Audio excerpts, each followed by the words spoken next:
He didn't answer right away.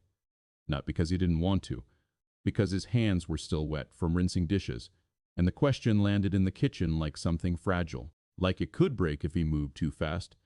His son was on the living room floor, building a crooked tower out of mismatched blocks. The TV was on low, some cartoon repeating the same song. Outside the window, the streetlight flickered like it was tired.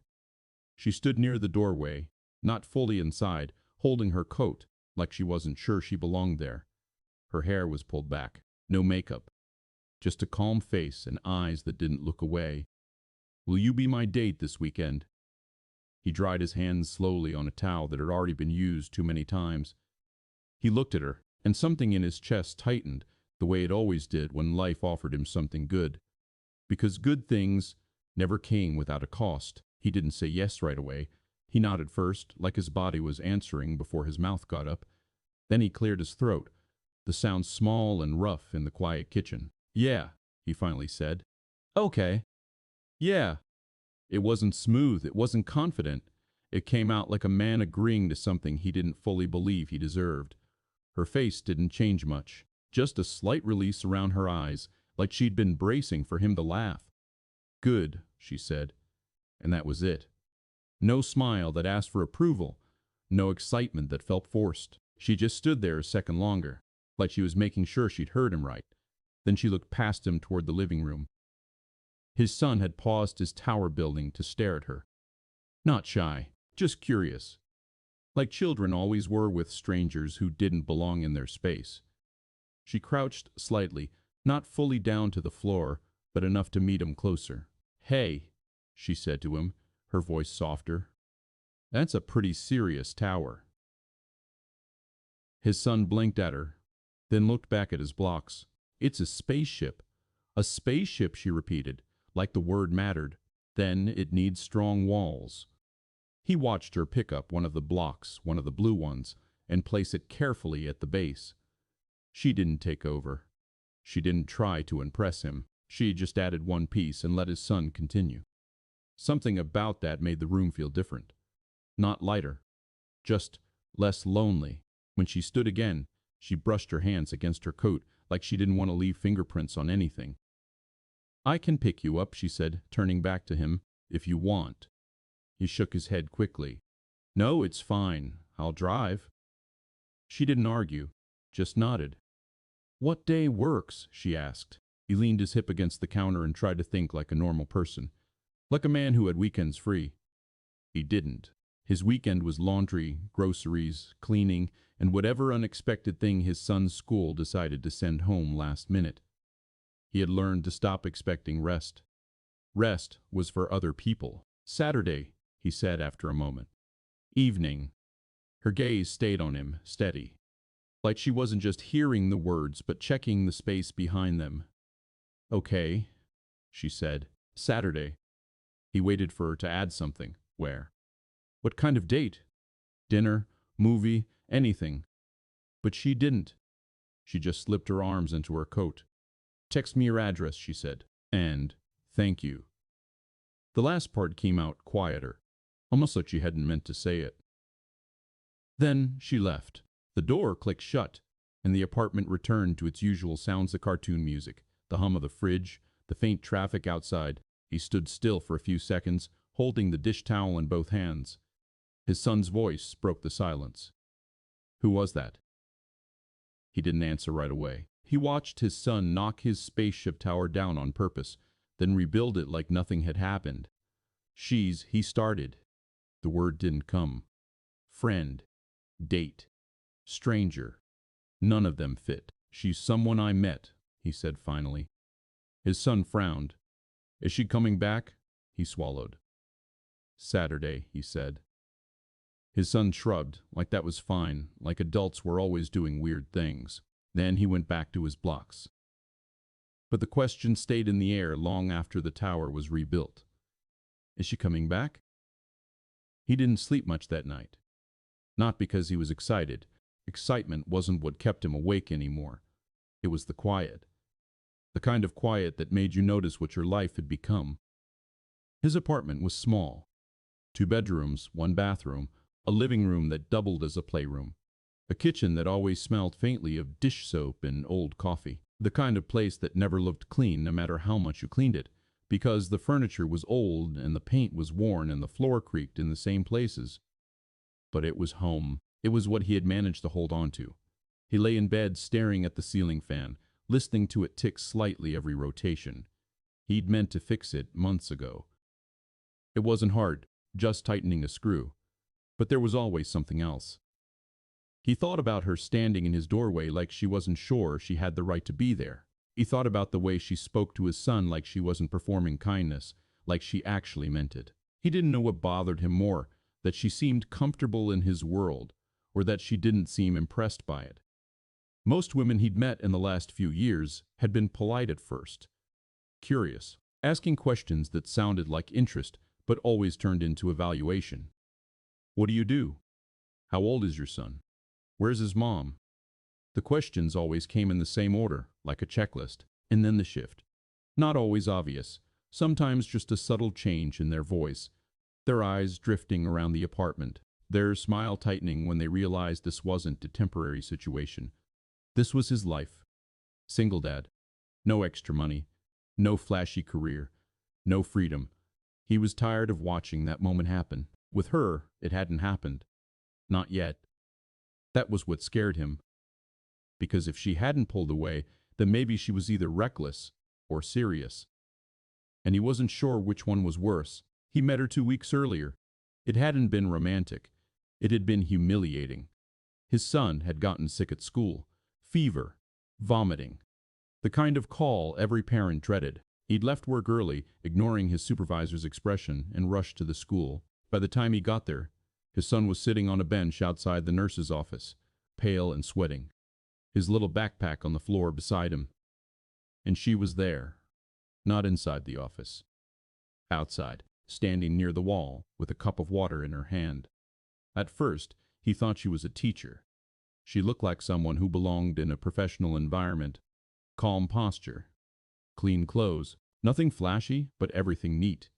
Like she didn't own anything that didn't fit her properly. She glanced at him when he approached, her eyes quick and assessing.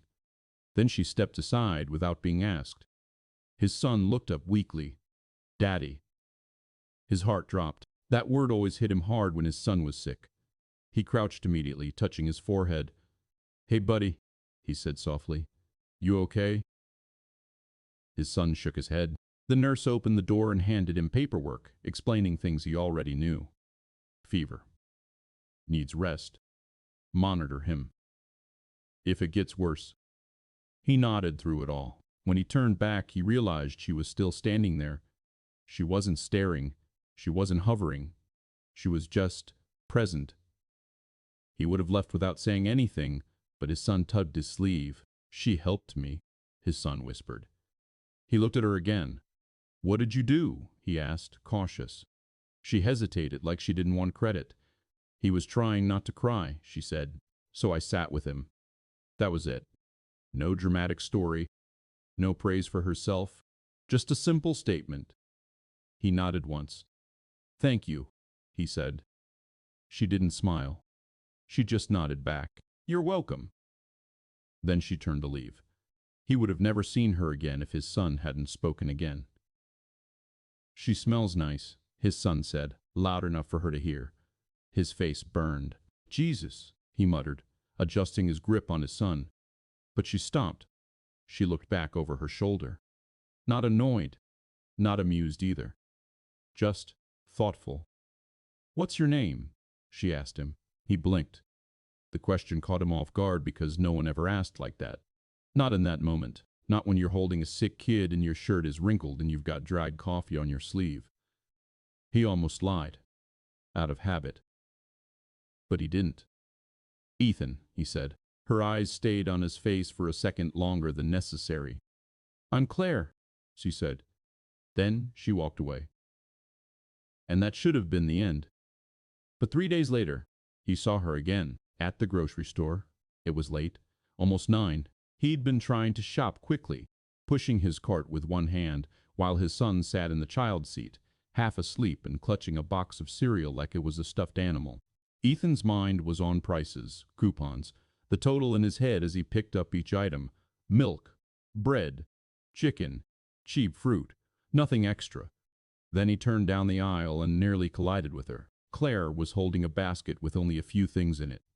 Fresh vegetables, a bottle of olive oil, some kind of expensive-looking cheese. She looked up, and her expression shifted slightly, but she hadn't expected to see him in a place like this. Not judgment, just surprise. "Ethan," she said. He stopped walking like his body forgot how. "Claire," he answered. His son blinked awake and stared at her again. Claire's gaze flicked to him. "How's he?" she asked. "Better," Ethan said. "Yeah, fever broke the next day." "Good." She glanced down at his cart. The basics, the careful choices. He felt the urge to explain himself. He hated that urge. Instead, he adjusted his grip on the cart handle. "Thanks again," he said. She nodded. Then, after a pause, she asked, "Are you doing okay?" The question wasn't about the fever. He could tell, and it annoyed him because it was too perceptive, too direct. "I'm fine," he said. Her face didn't change. She didn't call him out. She just accepted the lie like she understood why he needed it. "Okay," she said softly. Then she stepped aside to let him pass. But he didn't move. He stood there with his cart, staring at her basket. It was ridiculous, but he found himself noticing her hands. No rings. Clean nails. A faint scar near her thumb, like she'd cut herself once, and it hadn't healed perfectly. She looked like someone who lived carefully, but not delicately. "What are you doing here so late?" he asked before he could stop himself. The words came out sharper than he meant. She didn't seem offended. "I work a lot," she said. "This is when I can shop without people." He understood that more than he wanted to admit. He nodded once. Then his son yawned loudly. Claire looked at him again, and something softened in her eyes. "He looks like he trusts you," she said. Ethan's throat tightened. He didn't answer, because if he spoke, it might come out wrong. And she didn't push. She just said, "Good night, Ethan," and walked away. That night, after he put his son to bed, he found himself thinking about her again. Not her face, not her voice. The way she asked questions, the way she didn't try to take space she hadn't earned. The way she looked at him like she wasn't looking for entertainment. He didn't know how to handle that. 2 days after that, she found him again. At the playground, he'd taken his son there after work, letting him run while Ethan sat on a bench, answering emails from his phone, pretending he wasn't exhausted. Claire walked up like she'd been there already. No hesitation, no awkwardness, just calm. She sat on the other end of the bench, leaving space between them. For a while, neither of them spoke. The sun was low. The air smelled like warm dirt and rubber from the playground surface. Children screamed and laughed, their voices sharp and endless. Ethan's son ran past, chasing another kid. Claire watched him. "He's happy," she said. Ethan gave a quiet exhale. "He is," he admitted. Then she turned her head slightly toward him. "What about you?" He didn't look at her. His eyes stayed on the playground. He felt his jaw tighten. "I'm doing what I'm supposed to do," he said. Claire nodded slowly. "I figured." He finally looked at her. Her expression wasn't pitying. That was what made it worse. It was understanding. And it made him feel exposed, like she could see the shape of his life without him saying a word. He almost stood up. Almost ended it right there. But then she said, "I don't think anyone ever asks you what you want." The words hit him like a quiet punch. He stared at her. His mouth opened, but nothing came out. He didn't know what he wanted anymore. He hadn't allowed himself to want anything in years. Claire looked down at her hands, then back up. "Can I ask you something?" she said. Ethan's chest felt tight. "Sure," he said, cautious. She paused. Then she asked, "Will you be my date this weekend?" And now, somehow, she was already inside his life. And he had already said yes. When he woke up the next morning, he regretted it. Not because he didn't want to go. Because he didn't know what going meant. He stood in the bathroom staring at himself in the mirror, brushing his teeth, watching the tiredness in his own face, the faint lines near his eyes, The stubble he hadn't shaved properly, the way his shoulders looked heavier than they used to. He thought about his closet. 2 decent shirts, 1 pair of shoes that weren't work boots, a jacket with a tear in the lining. He thought about how he'd pay for a date. He thought about how stupid it would be to pretend he belonged next to someone like her. And that was the thing. He didn't even know who she was. Not really. He didn't know where she lived, what she did, what her life looked like when she wasn't sitting with sick kids or shopping alone at night. But he knew she wasn't like him. He could feel it, like a difference in temperature. He rinsed his mouth and stared at the sink. His phone buzzed in his pocket. A text. From Claire. Saturday. 7 p.m. I'll come to you. He stared at the message longer than necessary. Then another text came. And don't worry, I'm not trying to impress you. His breath caught. Because it felt like she'd read his thoughts. He sat down on the edge of the bathtub, phone still in his hand, and suddenly his throat felt tight. He didn't cry. He hadn't cried in a long time, but he sat there for a while, staring at the floor, feeling something unfamiliar press against his chest. Not hope. Something quieter. Something like fear mixed with relief, because someone had just stepped into his life, and didn't seem like they were planning to leave quickly. Saturday came too fast. He spent the whole week thinking he'd have more time. Time to figure out what to wear. Time to decide if he should cancel. Time to prepare himself for whatever this was supposed to be. But time didn't stretch for him anymore.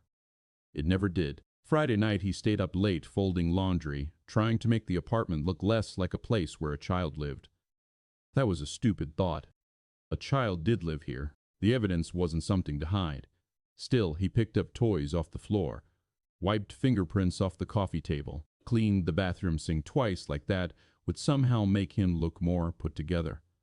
His son followed him around with a blanket draped over his shoulders like a cape. Are you going somewhere? His son asked. Ethan paused with a sponge in his hand. Tomorrow night, he said. With who? Ethan didn't like how direct the question was. It made his stomach tighten. With Claire, he answered. His son's eyes narrowed like he was evaluating something. The lady from the school. Yeah. His son seemed to think about it for a long time, then said, Is she your girlfriend? Ethan let out a quiet breath through his nose. No, he said. Not like that. His son looked disappointed for reasons Ethan couldn't understand. Then he shrugged. Okay. And walked away. That night, Ethan lay in bed again listening to the ceiling fan tick. The sound felt louder than usual, like it was trying to count down the seconds until he embarrassed himself. He wondered what she expected from him. He wondered what she saw when she looked at him. He wondered if she would look different in a restaurant dressed up, sitting under warm lighting.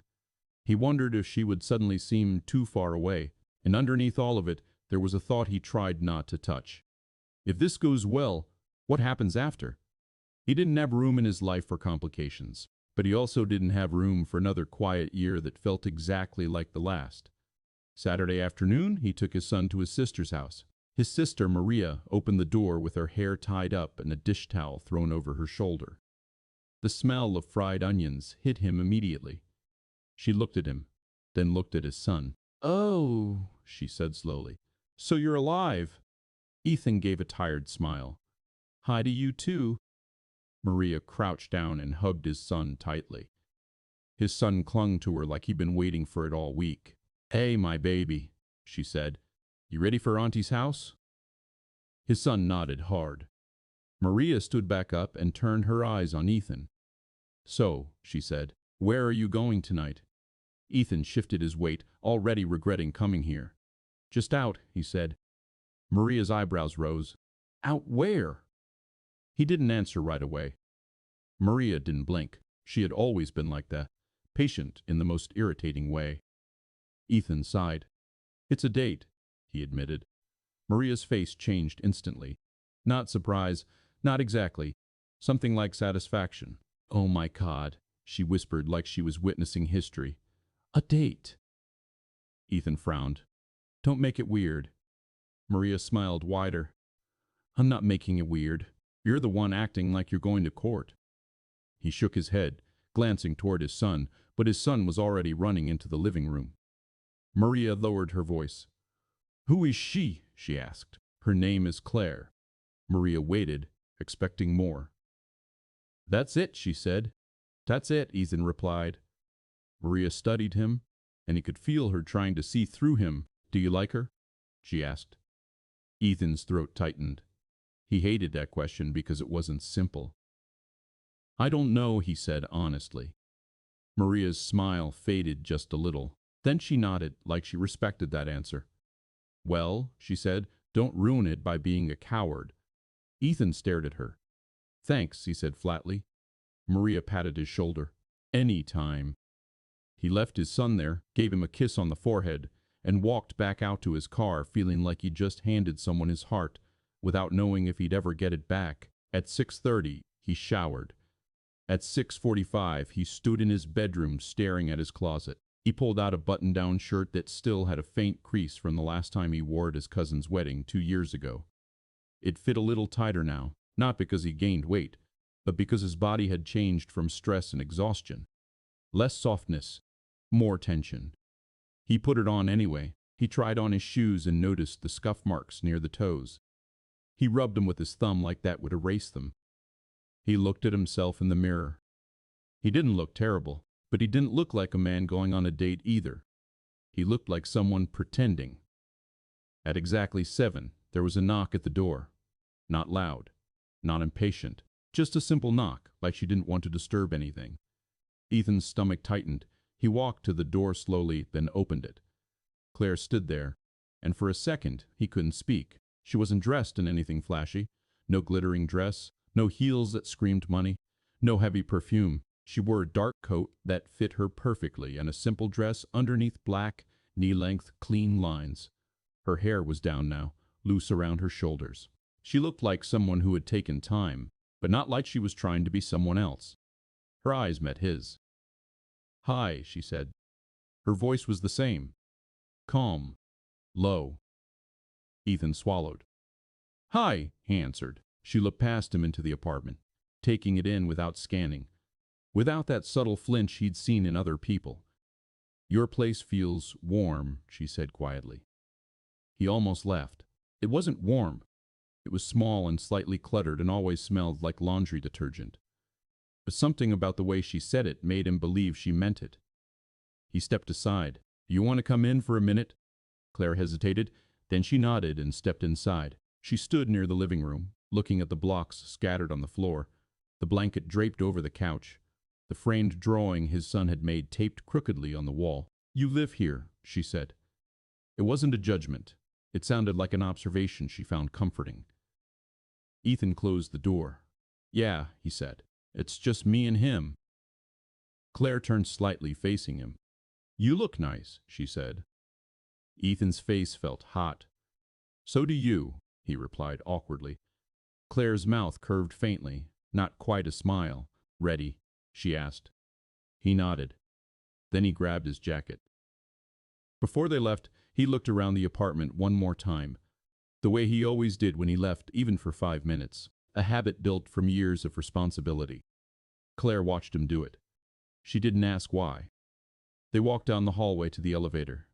The building smelled like old carpet and someone's cooking. The fluorescent light above them buzzed. Claire stood with her hands folded in front of her, eyes forward. Ethan stared at the floor numbers lighting up. When the elevator doors opened, cold air rushed in from outside. He felt it hit his face like a reminder. Real life didn't pause for dates. She didn't let him drive. Not exactly. When they reached the parking lot, she walked straight toward a car parked near the edge. It wasn't flashy, but it was new. Dark gray. Clean. The kind of car that didn't have dents or old fast food wrappers on the floor. Ethan stopped walking. Claire glanced at him. "I know you said you'd drive," she said, "but I'd rather." Ethan hesitated. Something in him resisted immediately. It wasn't pride exactly, it was the feeling of losing control. "I can," he started. Claire's eyes held his. "It's okay," she said. Just that. "It's okay." He stared at her for a second, then nodded once. "All right." She unlocked the car and opened the passenger door for him. He slid inside. The interior smelled like nothing. Not air freshener. Not leather. Just clean. Claire got into the driver's seat and started the engine. The dashboard lit up quietly. Ethan stared out the window as they pulled away. He didn't ask where they were going. He didn't want to seem suspicious, but his mind was already working, trying to calculate the cost of dinner, the kind of place she might choose, how much he should offer to pay before it got awkward. Claire drove with steady hands, not rushed, not distracted. After a few minutes, she spoke. "How's your son?" she asked. "Good," Ethan said. "He's with my sister tonight." Claire nodded. "He seems like a good kid." "He is." They drove a little longer. The city lights blurred past the window. Ethan noticed she wasn't heading downtown. She was going the opposite direction, toward the quieter part of town, toward neighborhoods with trees and less traffic. Ethan finally couldn't hold it in. "Where are we going?" he asked. Claire didn't look at him. "Somewhere I like," she said. That was all. Ethan watched her hands on the wheel. There was something about the way she moved, measured, controlled, that made him think she was used to being responsible for more than just herself. They pulled into a small parking lot near a street lined with old brick buildings and soft yellow lamps. Claire parked and turned the car off. Ethan looked around. He recognized the area. It wasn't expensive. It wasn't trendy either. It was quiet, older, almost forgotten by the rest of the city. Claire got out, and he followed. She walked beside him, her steps slow enough to match his. In front of them was a small restaurant with warm light in the windows. No neon sign. No crowd outside. Just a simple name on the door. Claire stopped for a second before going in. She glanced at him. "I didn't want you to feel like you had to compete with anything," she said. Ethan stared at her. His throat tightened. He didn't know what to say to that, because it was exactly what he'd been feeling. He nodded once. Then she opened the door.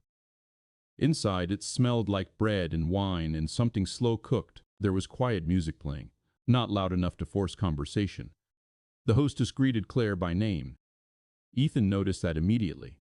Claire didn't react. She just gave a small nod. They were led to a table near the back, away from everyone else. When they sat down, Ethan felt the strange weight of it. This wasn't casual. Not for her. Not for him. Claire set her coat on the chair behind her and folded her hands on the table. For a moment she just looked at him. Not smiling. Not trying to charm him. Just looking. Then she said, "I'm glad you came." Ethan's chest tightened again. He looked down at the menu even though he wasn't reading it. "Me too," he admitted. Claire's eyes stayed on him. And in that moment, Ethan realized something that unsettled him more than any expensive restaurant ever could. This wasn't a woman trying to be impressed. This was a woman who had already decided something, and he didn't know what it was. Not yet.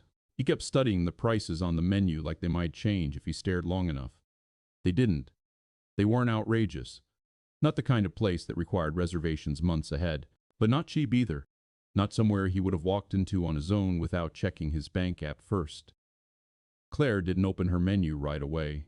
She watched him, not in a way that made him feel small, just attentive. "You don't have to do that," she said quietly. He looked up. "Do what?" "Calculate." His jaw tightened. He hadn't realized it showed.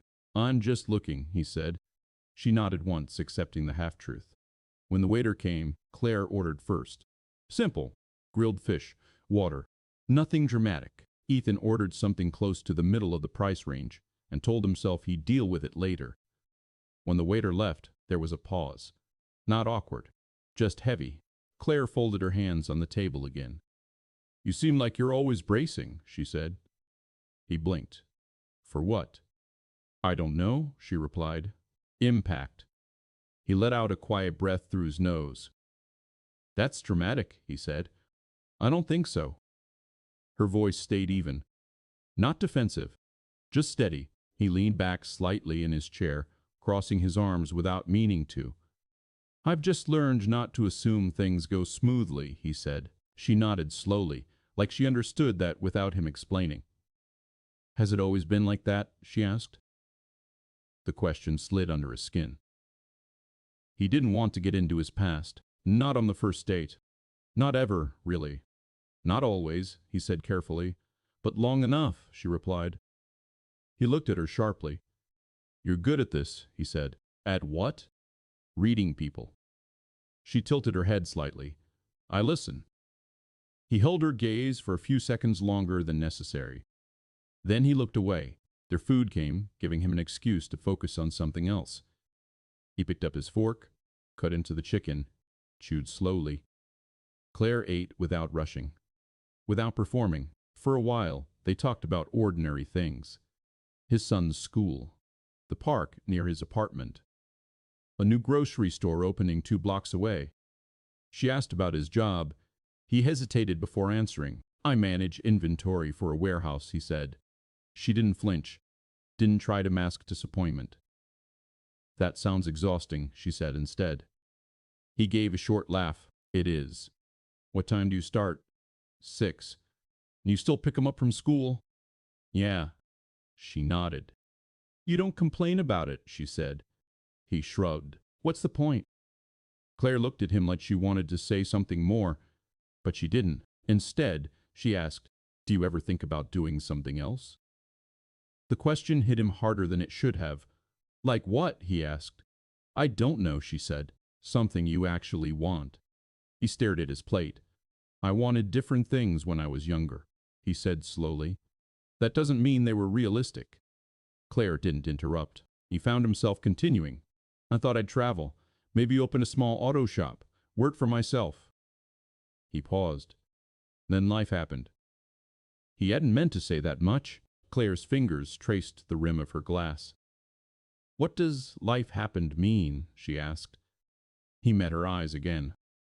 It means responsibilities don't wait for you to be ready. She held his gaze. And you think wanting something now would make you irresponsible? He didn't answer, because he had thought that. For years, the bill came sooner than he expected. His stomach tightened automatically.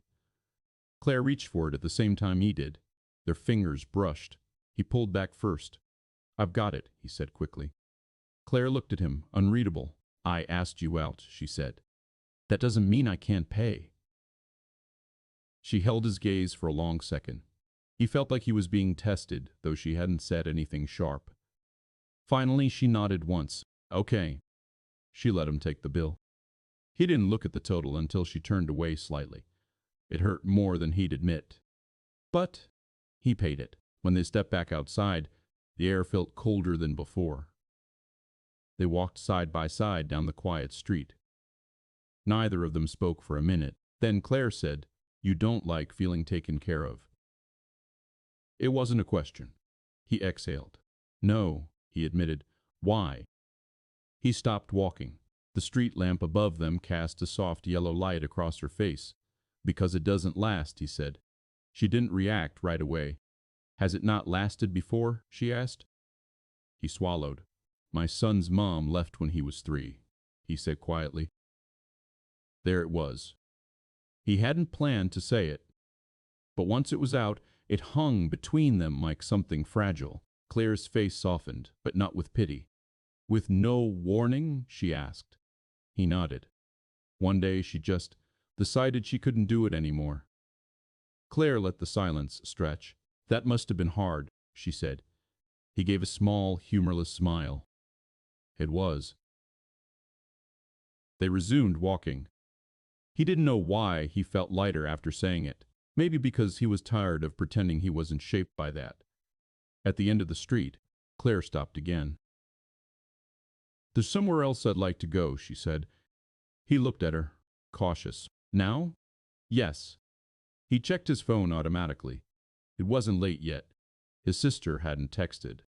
Okay, he said. Claire led him down another block, then turned toward a building that didn't look like anything special from the outside. No sign. Just glass doors and a security keypad.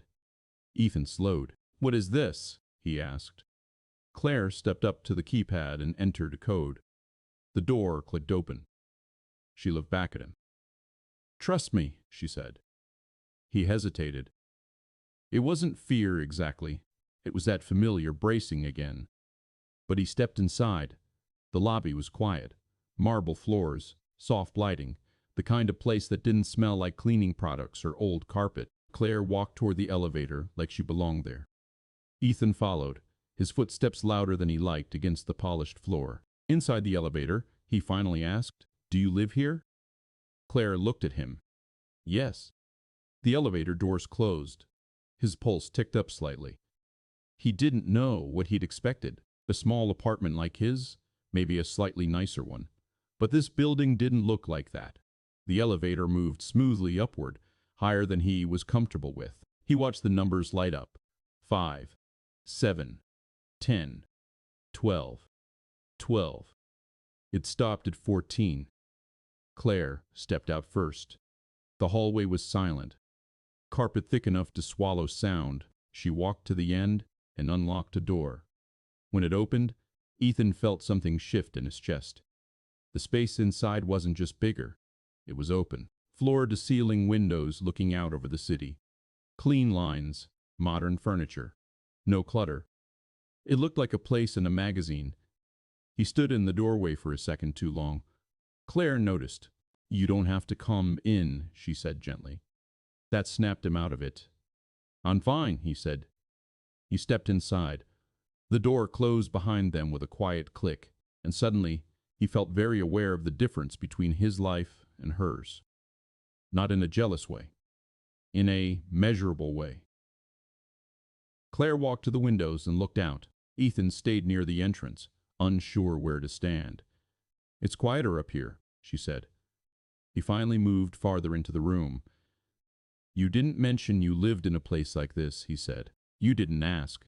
Her tone wasn't defensive, just factual. He nodded slowly. That was true. He hadn't asked, because he hadn't wanted to know. Claire turned to face him fully. "I didn't bring you here to impress you," she said. "Then why?" She held his gaze. "Because this is my real life, and if I'm going to step into yours, I need you to see mine." The words settled in his chest. He walked toward the window and looked out at the city lights below. They seemed smaller from here, distant. He felt that distance inside himself, too. "You're not what I expected," he said quietly. Claire tilted her head. "What did you expect?" He thought about it. "I don't know," he admitted. "Not this." She watched him for a long moment. Then she said something that made his stomach tighten. "This isn't even the part I was worried about telling you." He turned to her slowly. "What part?" he asked. Claire's expression didn't change, but something in the air shifted. And for the first time that night, Ethan felt the ground under him start to move. Ethan didn't speak right away. He stood there with his hands in his pockets, staring at her like she'd just opened a door he hadn't known existed. "This isn't even the part I was worried about telling you." The words sat in the room between them. He looked around again, like the apartment itself might explain what she meant. The clean surfaces, the quiet, the view. Everything about it felt deliberate, controlled, like nothing was left to chance. He turned back to her. "What are you talking about?" he asked. Claire didn't answer immediately. She walked toward the kitchen area and set her purse down on the counter. Her movements were unhurried, but there was a stiffness to them now, a restraint that hadn't been there at the restaurant. She reached into a cabinet and pulled out 2 glasses without asking if he wanted anything. That bothered him more than it should have. Not because she was rude, because it reminded him how used she was to being alone. She poured water from a glass pitcher and handed him one. Their fingers touched again. This time she didn't pull away.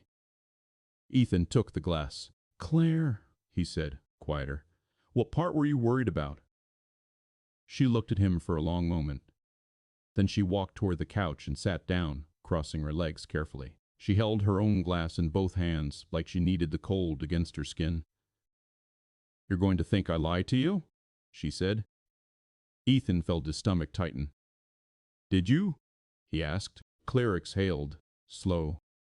"I didn't tell you everything," she said, "but I didn't lie about the things I did tell you." He didn't like that answer. It sounded like something someone said when they were trying to justify a secret.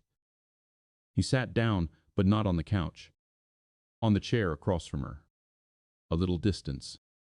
His shoulders were tight. Okay, he said. Tell me. Claire's eyes stayed on his face. I'm not a normal person, she said. Ethan let out a short breath, almost a laugh. No one's normal. She didn't smile. That's not what I mean. The silence that followed was heavier. He watched her grip tighten slightly around the glass. You're making this sound like you're in the witness protection program, he said, trying to lighten it.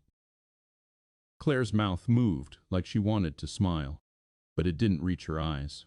I wish it was something like that, she said. Ethan's brow furrowed. He leaned forward slightly. Claire, he said again, more firmly. Just say it. She looked down at her hands. Then she said it. I'm the CEO of Larkwell Holdings. Ethan blinked. The name meant nothing at first. Just words. Corporate-sounding words. He waited for the punchline. But she didn't give one. Ethan's chest tightened. Okay, he said cautiously. And what is that? Claire's gaze lifted slowly. It's a parent company, she said. We own several subsidiaries. Logistics, real estate, healthcare tech, some manufacturing. Ethan stared at her. He didn't understand all of it, but he understood enough. The way she said it was too practiced, too controlled, not bragging. But she'd had to explain it before and learn the safest way to do it. His voice came out flat. How big? Claire hesitated. Then she answered anyway. Very. Ethan leaned back in the chair. He felt his heart beating harder now, not from excitement, from a kind of disbelief that made him feel stupid. He ran a hand over his face. You're telling me you're rich, he said. Claire flinched slightly at the word. Yes, she said. But that's not. Why didn't you tell me? He cut in. The sharpness in his voice surprised even him. Claire's jaw tightened. Because the last time I told someone too early, she said, they stopped seeing me. They saw the money first. Everything else disappeared. Ethan stared at her. His throat felt dry. He didn't know what to do with this information. He thought about the restaurant hostess knowing her name. He thought about the car. He thought about the building. It all clicked into place too cleanly, like pieces that had been right in front of him, and he'd refused to see them. So this was what? He asked quietly. An experiment? Claire's eyes widened. No, she said quickly. No, Ethan, it wasn't like that. He stood up abruptly, the chair legs scraping softly against the floor. He walked toward the window and looked out at the city again. The lights below felt colder now. He could feel his pulse in his neck. Then what was it? He asked. Claire stood too, slower. I met you at the school, she said. That was real. I didn't plan that. I didn't even know your name. Ethan didn't turn around. You followed me, he said. I didn't follow you, she replied. I saw you again by chance, and then again, and then I realized I was looking for you. That last sentence landed differently. He hated that it did. He turned back. Claire was standing near the couch, hands at her sides now, her glass set down on the table. She looked tense, like she was holding herself still. You could have anyone, Ethan said. Why are you here? Claire swallowed. Because you didn't want anything from me, she said. Ethan's laugh was quiet and bitter. That's because I didn't know what you had. Claire's eyes sharpened. No, she said. That's not true. He stared at her. She stepped closer. When you talked to me at the grocery store, she said, you didn't flirt, you didn't try to impress me. You weren't charming. Ethan frowned. Thanks. Claire didn't react to the sarcasm. You were tired, she said. You were worried about your son. You were just a person, and you didn't treat me like I was some prize. Her voice softened. That felt rare. Ethan's chest tightened again, but this time it wasn't anger. It was something like confusion. He looked away. I don't know what to do with this, he admitted. Claire nodded slowly. I know, she said. He paced a few steps, then stopped. Do you know how this looks? He asked. Claire's gaze didn't drop. Yes. And you still ask me out. Yes. Ethan stared at her like she was insane. Why?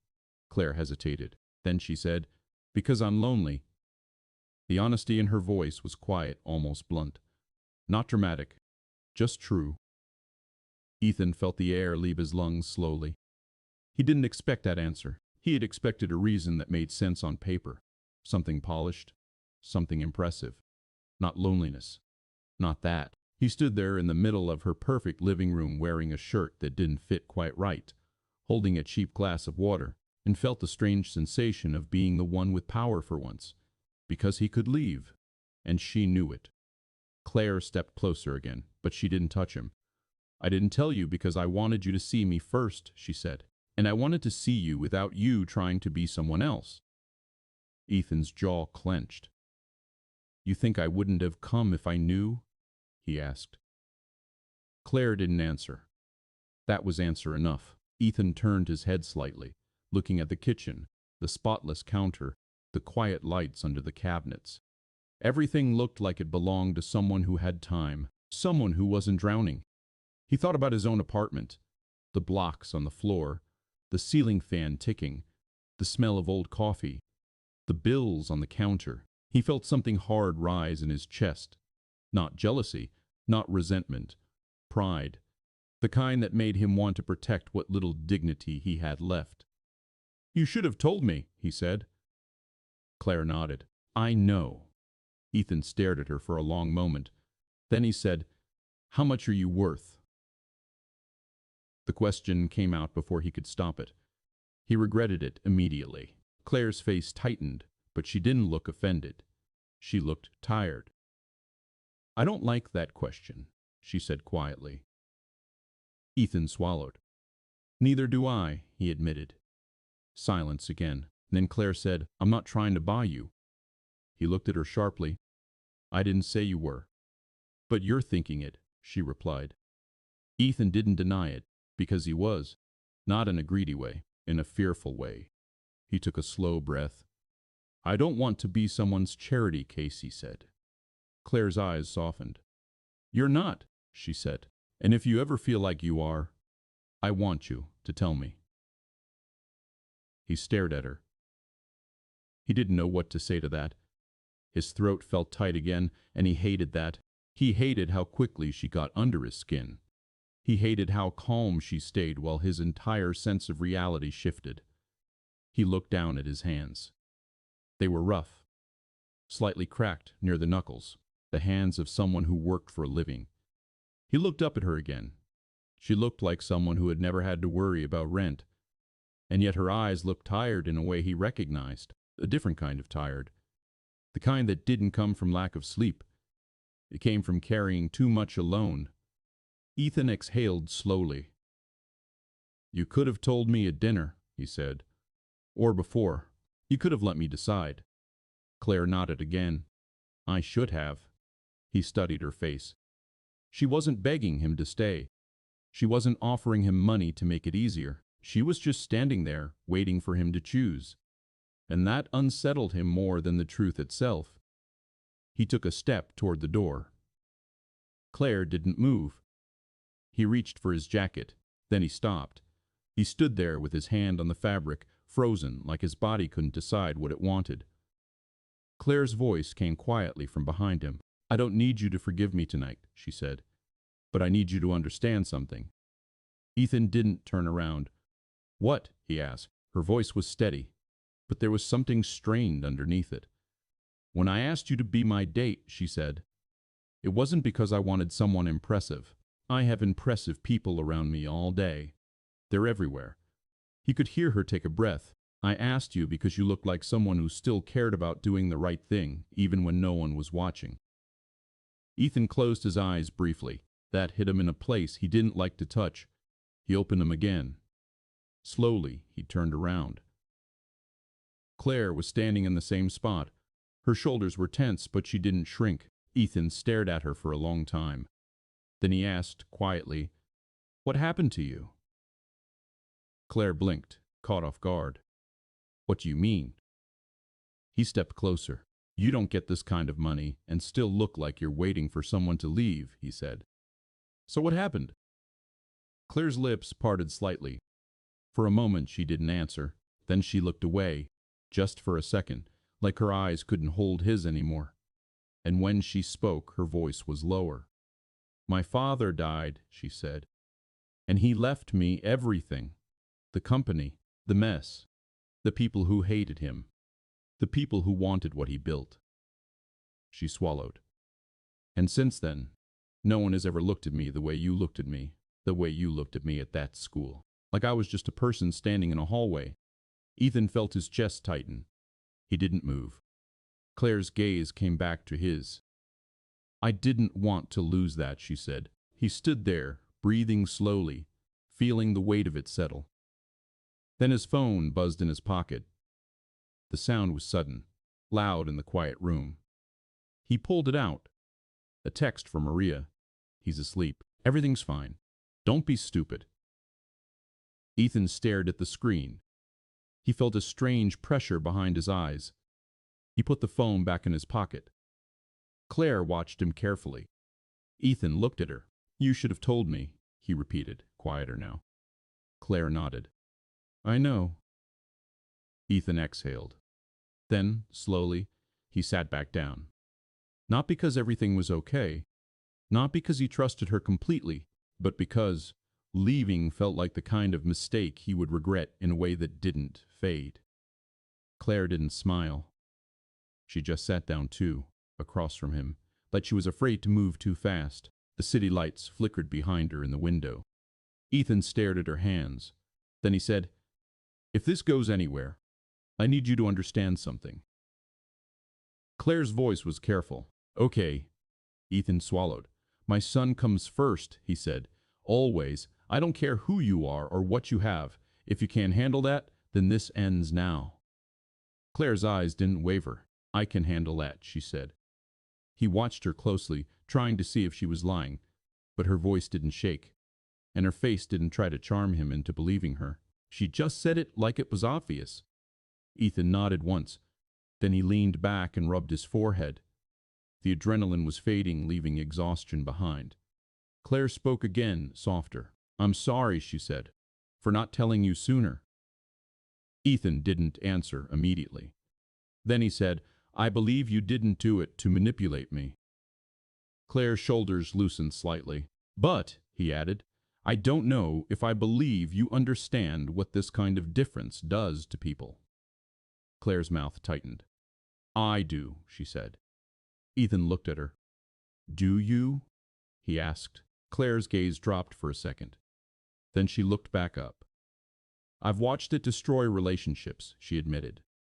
"I've watched it turn friends into strangers.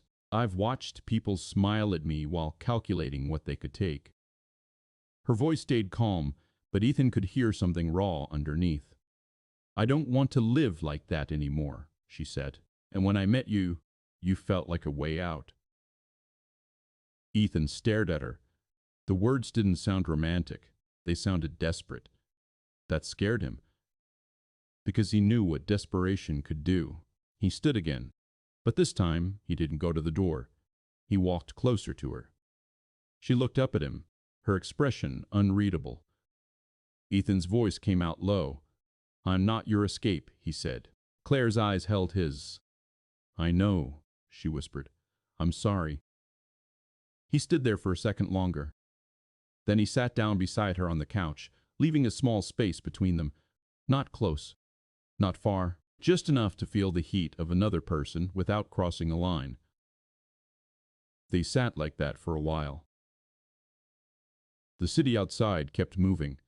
Cars like tiny beads of light, people living lives Ethan would never see. Claire's apartment stayed silent.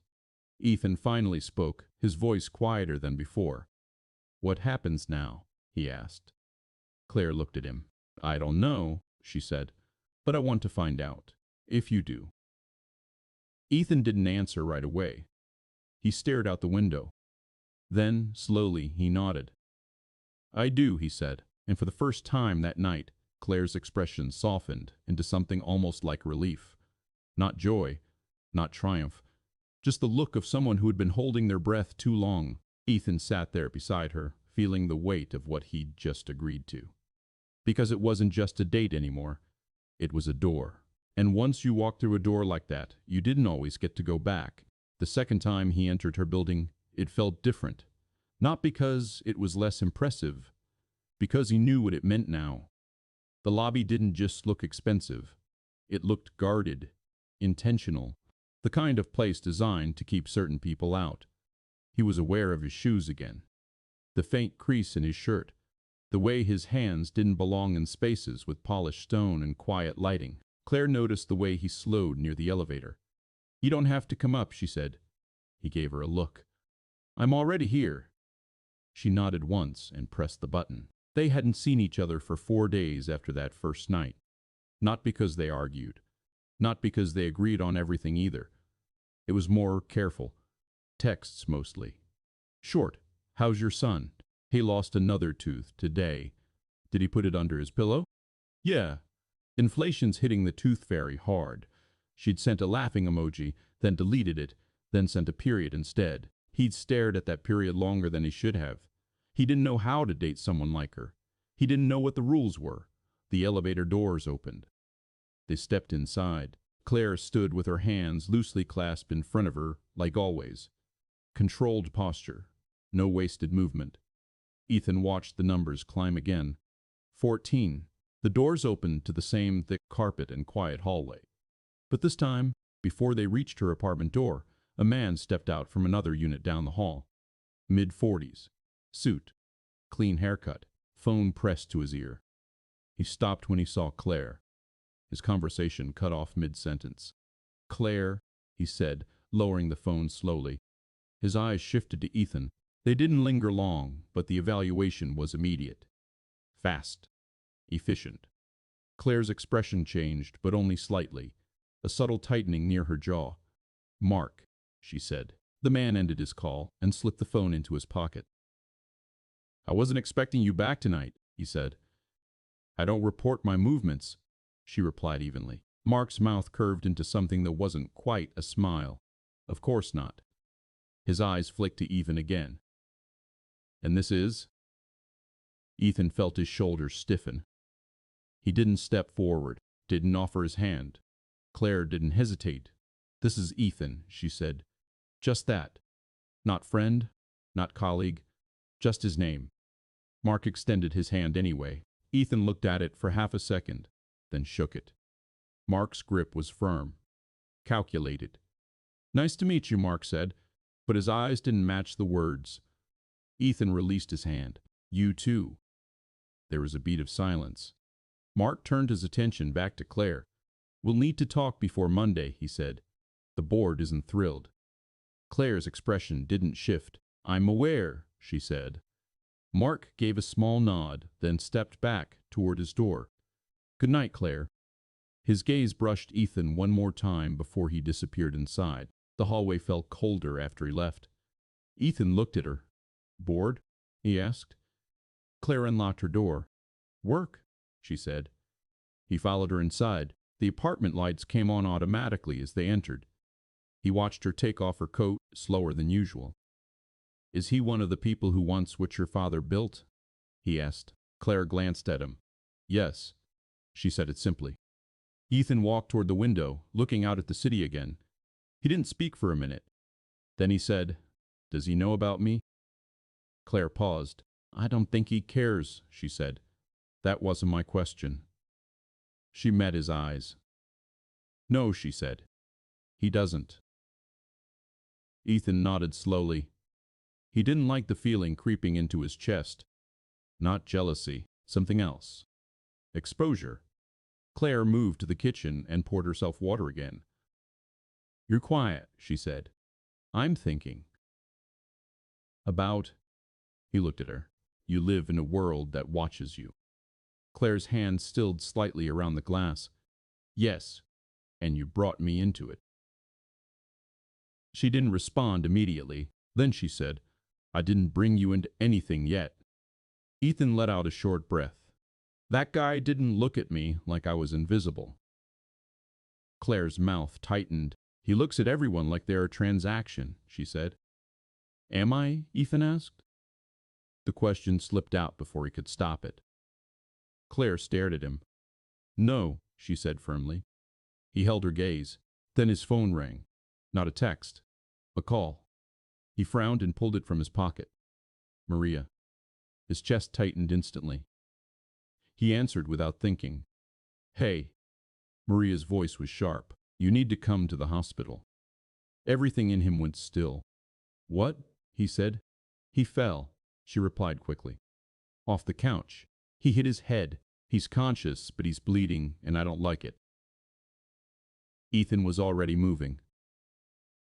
Which hospital? The one on 7th. I'm on my way.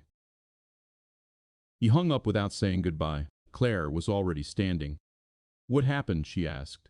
My son, he said. He fell. They're at the hospital. Claire didn't ask another question. She grabbed her keys. I'll drive, she said. Ethan didn't argue. The drive felt endless. Traffic lights seemed slower than usual. Ethan's leg bounced uncontrollably. He stared straight ahead, jaw tight, heart pounding in his ears. Claire drove faster than before, but not recklessly. Focused. Efficient. He's going to be okay, she said quietly.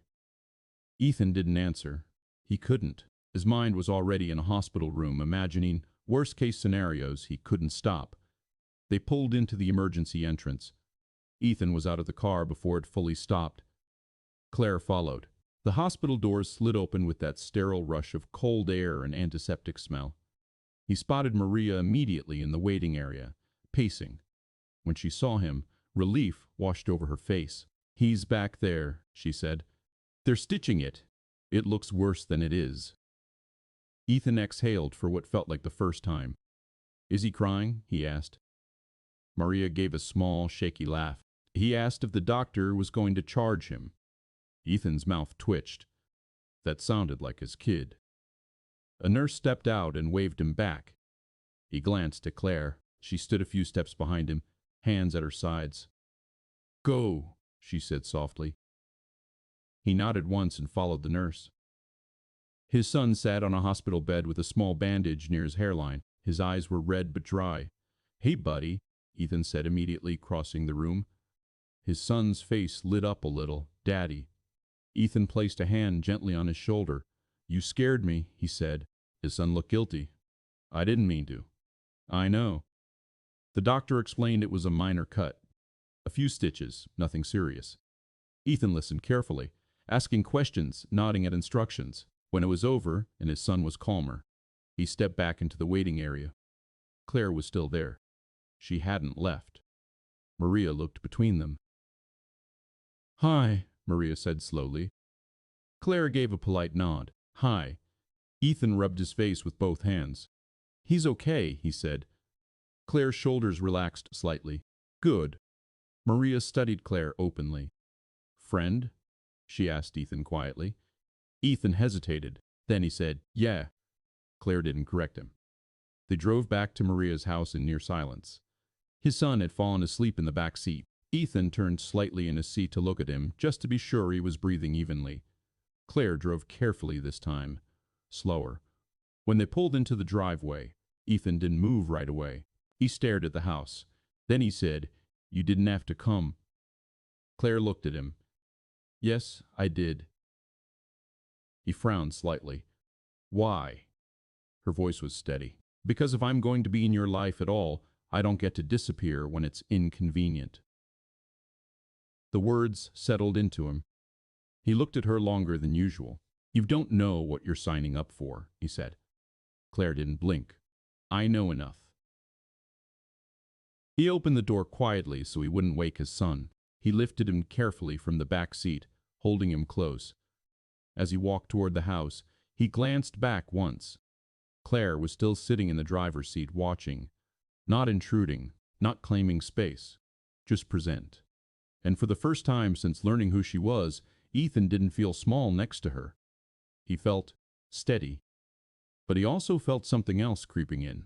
Her world had just brushed up against his. Not with money, with responsibility.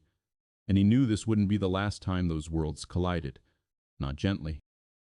He stayed at Maria's house that night. His son slept on the couch with his head on a pillow that smelled like fabric softener and garlic bread. The bandage near his hairline looked too big for the injury, like the hospital had wrapped it more for Ethan than for the kid. Ethan sat in the kitchen with a mug of coffee he didn't want. Maria sat across from him, arms folded. Claire had left after dropping them off. She hadn't tried to come inside. She just nodded once, told Ethan to text if he needed anything, and drove away into the dark. Maria watched Ethan stir the coffee without drinking it. "So," she said finally, "who is she?" Ethan didn't look up. "She's someone I met," he said. Maria snorted. "That's not an answer." He stared at the mug.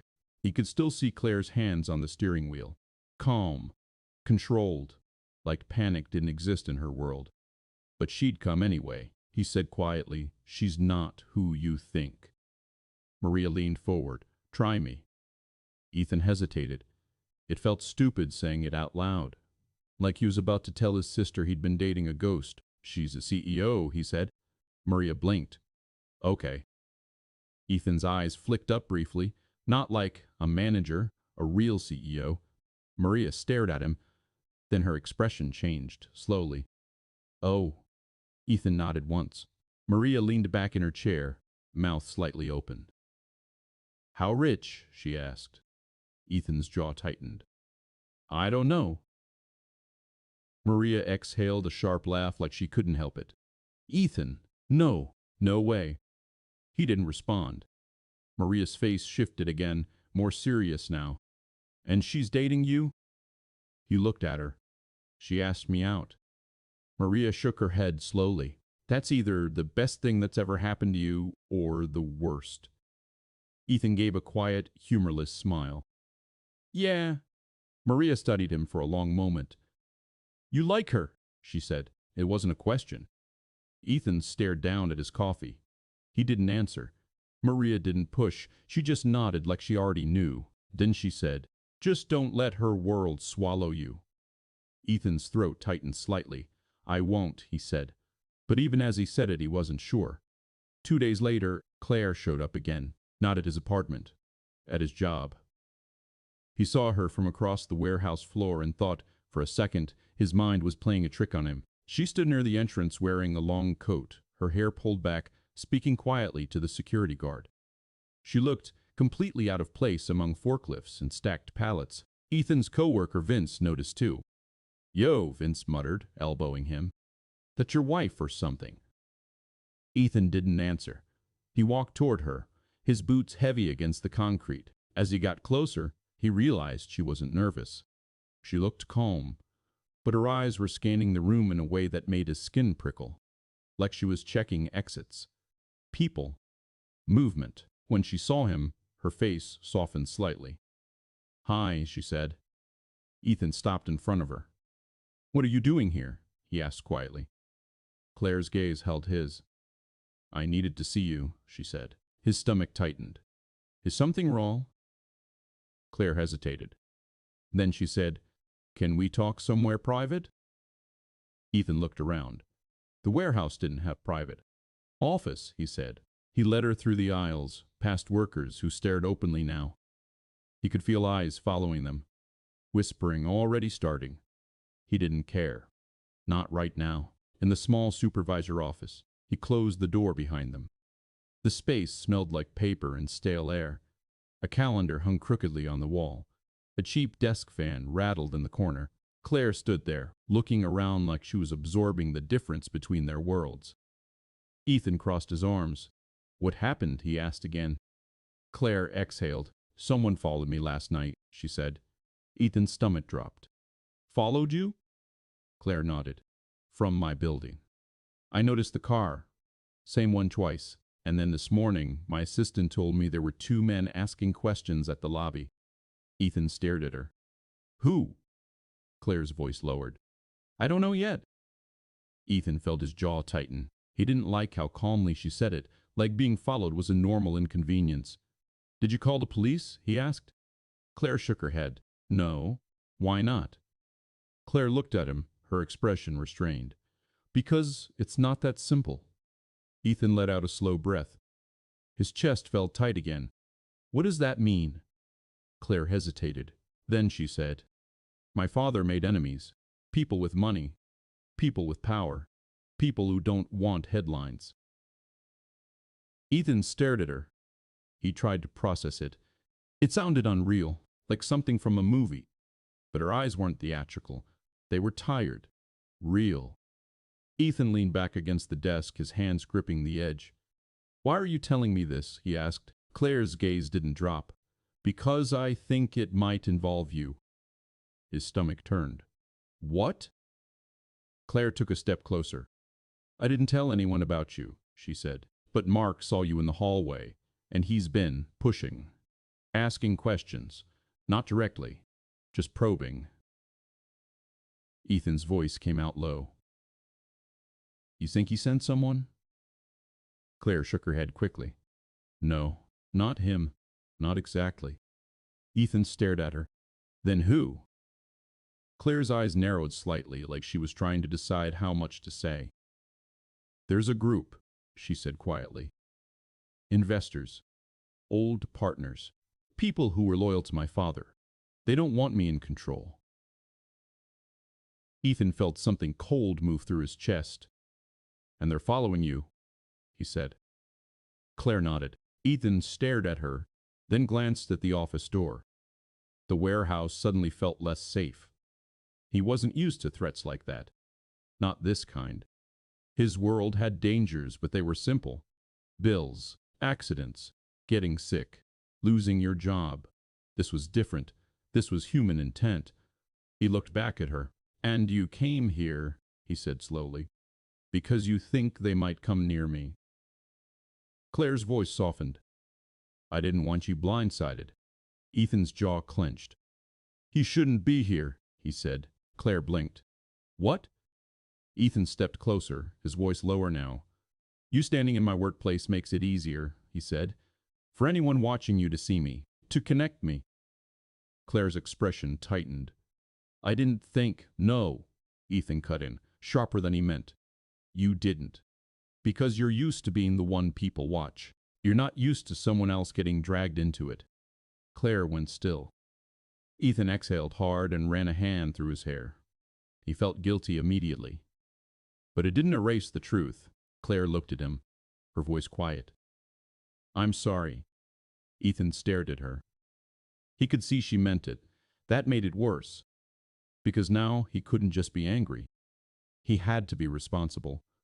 He swallowed. "Has anyone threatened you?" he asked. Claire hesitated. Then she nodded once. Ethan's chest tightened. "When?" "2 weeks ago," she said. "A letter. No name. Just instructions. Pressure." Ethan's eyes narrowed. "What kind of instructions?" Claire's voice lowered further. "To step down." Silence filled the room. Ethan stared at her, trying to understand how a person could live like this, and still sit in restaurants like it was normal. Claire looked at him carefully. "I didn't want to tell you," she said, "because I didn't want you to think I was dangerous." Ethan's mouth went dry. "You are dangerous," he said quietly. Claire flinched. Ethan shook his head. "Not on purpose," he added, "but your life, it comes with things I can't control." Claire stared at him, her eyes glossy now, but she didn't cry. She just stood there, breathing carefully, like she was holding everything inside. Ethan felt something in his chest shift again. He didn't want to push her away, but he could feel the walls of his life tightening around him. He thought about his son, about the way he'd fallen off the couch, how quickly life could change. He stared at Claire. "If they come near my kid," he said slowly, "I swear to God." Claire stepped forward quickly. "They won't," she said. Her voice broke slightly on the words. Ethan held her gaze. "You can't promise that," he said. Claire's breath shook. "I know," she whispered. Ethan looked away. He didn't know what to do with that. The office felt too small now, the air stale. The sound of forklifts outside seemed distant, like he was underwater. Claire spoke again, quieter. "I need someone I can trust," she said. Ethan's jaw tightened. "Then hire someone," he replied. "You have money." Claire stared at him like he'd slapped her. That's not what I mean, she said. Ethan didn't respond, because he understood what she meant. She wasn't asking for a bodyguard. She was asking for him, for his steadiness, his bluntness. The part of him that didn't bend easily, the part of him that had survived. He exhaled. Claire, he said, tired. I'm just a guy who moves boxes and pays rent. Claire stepped closer again, her voice quiet but firm. You're a man who didn't leave when your son's mother walked out, she said. You're a man who keeps showing up, even when no one thanks you, even when it costs you. Her words hit him hard, because he didn't like being seen that clearly. He looked at her. And what do you want from me? He asked. Claire hesitated. Then she said, I want you to stay. Ethan felt something twist in his chest. Not romance, not tenderness. Weight. He looked at her face and realized something that made his throat tighten. She wasn't asking like a powerful woman. She was asking like someone who had already lost too much. Ethan stared at her for a long time. Then he said quietly, You need to leave. Now. Claire's face tightened. Ethan, now, he repeated. She didn't argue. She nodded once, picked up her coat, and walked out of the office. Ethan watched her go, his hands clenched at his sides. He didn't know if he just protected her or pushed her away. But he knew one thing. Whatever this was becoming, it was no longer about a date. It was about who would get hurt first, and how much. He didn't tell anyone at work what had happened. Not Vince, not his supervisor. Not even the guy at the loading dock who always asked too many questions. He finished his shift, like normal, scanning inventory sheets, moving pallets, answering emails, nodding when people spoke to him. But his mind wasn't there. Every time the warehouse door opened, he looked up. Every time a car slowed near the lot, he watched it until it passed.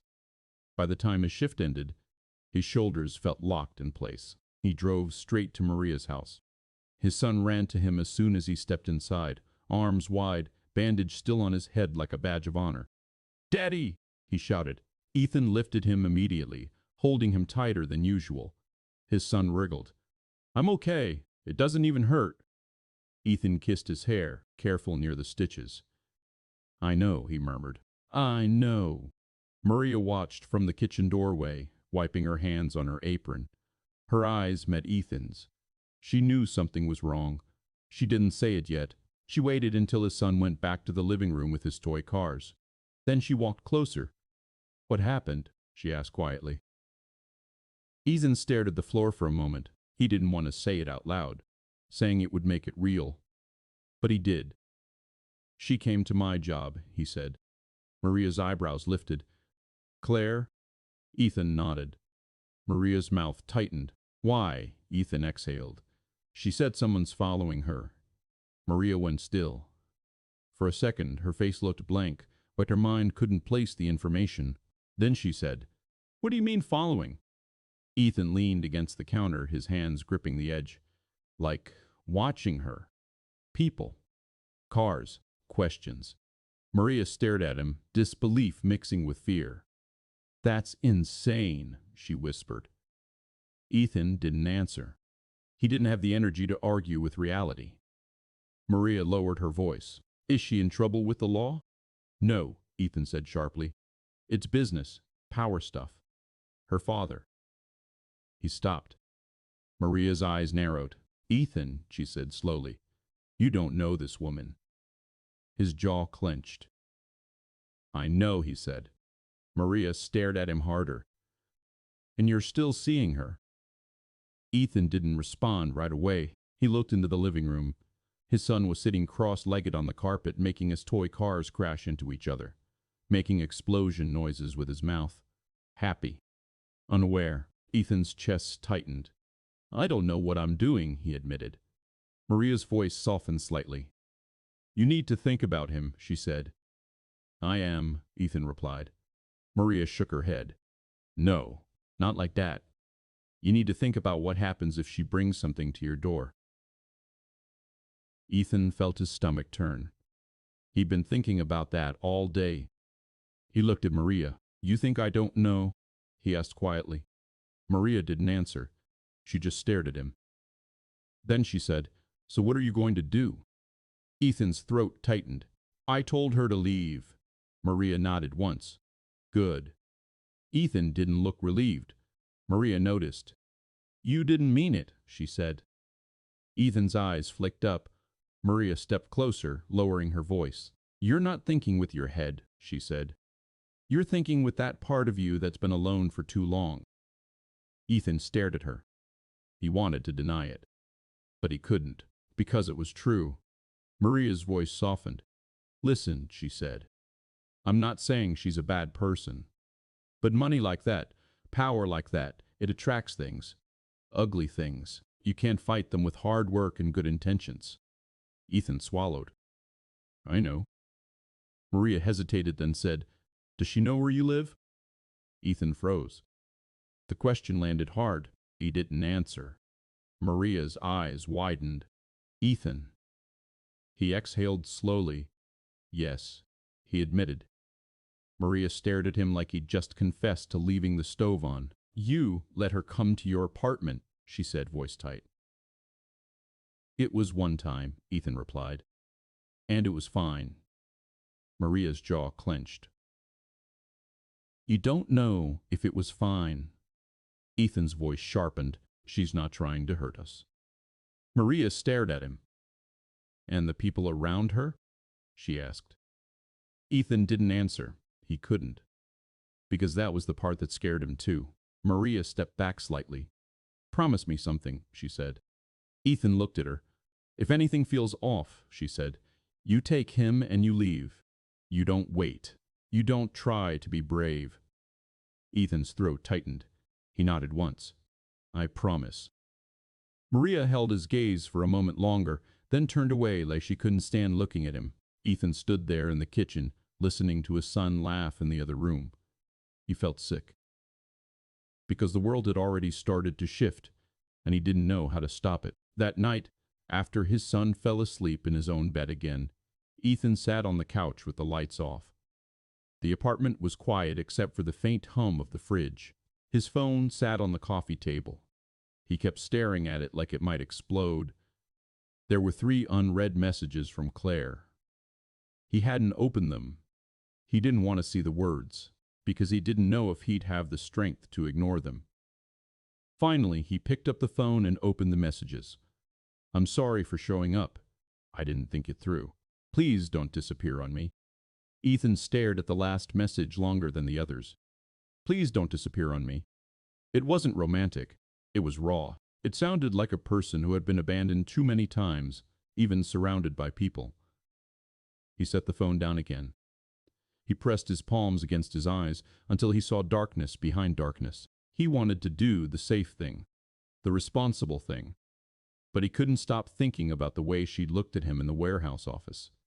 Not like a powerful woman demanding loyalty, like someone asking for help without knowing how to ask. He hated that it pulled at him. He hated that he wanted to answer. He sat there for a long time. Then he stood up and walked to his son's room. He pushed the door open slightly.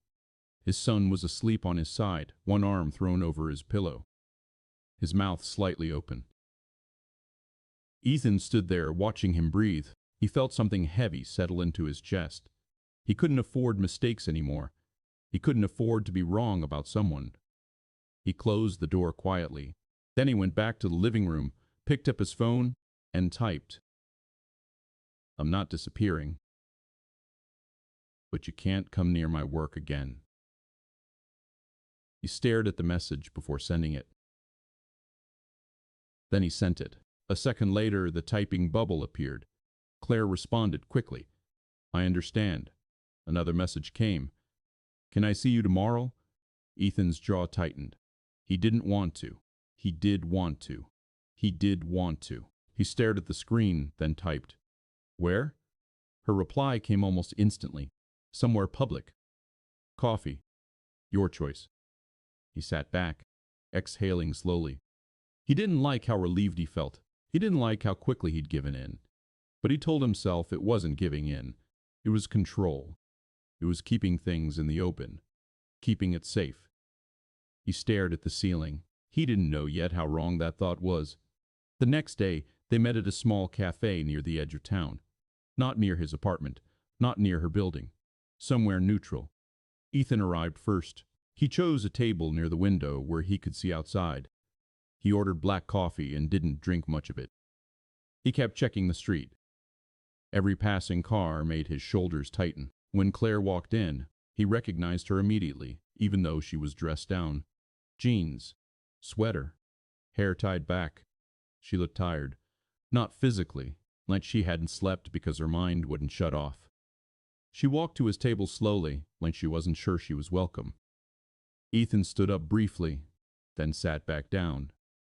Claire sat across from him. For a moment, neither of them spoke. The cafe noise filled the space cups clinking, people talking softly, the espresso machine hissing. Claire's hands rested on the table. Ethan noticed they were slightly shaky. That was new. He hadn't seen that before. Claire looked at him, her voice quiet. "Thank you for meeting me," she said. Ethan didn't answer right away. He watched her face. "You scared me," he said finally. Claire's eyes lowered.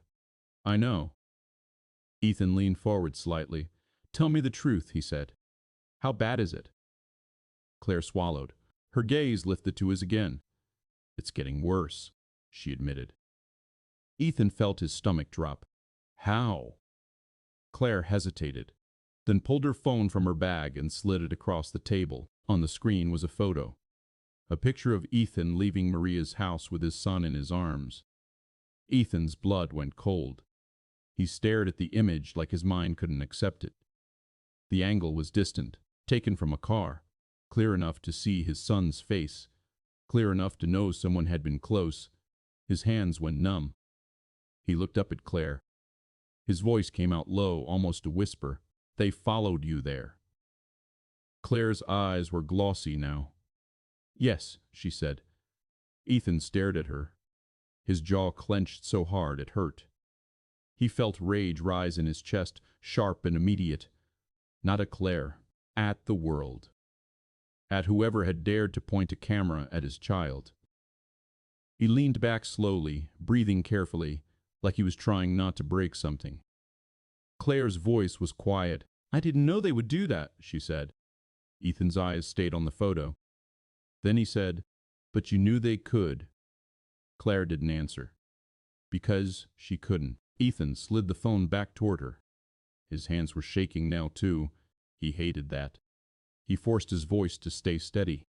"What do they want?" he asked. Claire's throat moved as she swallowed. "They want me to step down," she said. "And they want me to stop fighting." Ethan stared at her. "And if you don't?" Claire's voice was barely audible. "Then they'll keep tightening the screws." Ethan sat there in the cafe, the noise around them suddenly feeling far away. He looked at Claire, and in that moment he realized something clearly. This wasn't about her anymore. This wasn't about her company, her money, her father's legacy. They had crossed the line. They had brought his son into it. And Ethan knew exactly what that meant. Now it was personal. And Ethan didn't have the luxury of walking away quietly. He didn't shout. That was the first thing he noticed about himself. He thought he would. He thought the anger would come out loud, sharp, reckless. But it didn't. It stayed inside his chest like a locked door. He stared at the photo again. His son's face caught mid-sleep, his cheek pressed against Ethan's shoulder. The small bandage still visible near his hairline. A stranger had taken that picture. A stranger had watched them. Ethan's fingers curled under the table, gripping the edge until his knuckles ached. Claire's eyes stayed on him. She didn't speak. She didn't try to defend herself. That almost made it worse, because she looked like she already knew what he was thinking. Ethan finally pushed his coffee aside and leaned forward. "Do you have security?" he asked. Claire nodded. "Yes, and they still got that." Claire's voice came out quiet. "I wasn't with my security when I dropped you off," she said. "I didn't want to make you uncomfortable." Ethan stared at her. He didn't know what to do with that kind of irony. He let out a slow breath. "Okay," he said. Listen carefully. You don't come near my family again without security. Ever. Not my apartment. Not my sister's house. Not the school. Nothing. Claire nodded immediately. I understand. Ethan watched her face. There was fear there, but it wasn't fear of him. It was fear of what she'd caused. What else have they done? He asked. Claire hesitated. Then she said, someone accessed my calendar. My private one. I don't know how. But meetings have been moved. Things have been leaked. Ethan frowned. Leaked to who? Claire's gaze dropped for a second. Press, she said. Ethan felt something cold move through him. So it's public now. Not everything, she said quickly. Not yet. He stared at her. How long has this been happening? Claire's fingers tightened around her cup. Since my father died, she admitted. Ethan leaned back. So this isn't new, he said. It escalated recently. Because of you dating me, he asked. Claire didn't answer right away. Then she nodded once. Yes.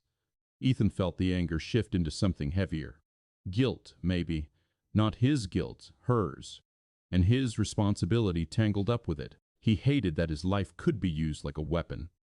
He hated that his son could be a lever in someone else's power game. Ethan stared at the table for a moment. Then he looked at Claire. You need to tell me the whole truth, he said. Not the version you think I can handle. The whole thing.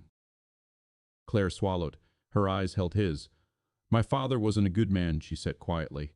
Ethan didn't interrupt. Claire continued. He built the company by crushing people, buying people, threatening people. Her voice stayed even, but her jaw tightened. I didn't know how bad it was until after he died. Until I inherited everything. Ethan listened, his face still. And now you're cleaning up his mess, he said. Claire nodded. I'm trying.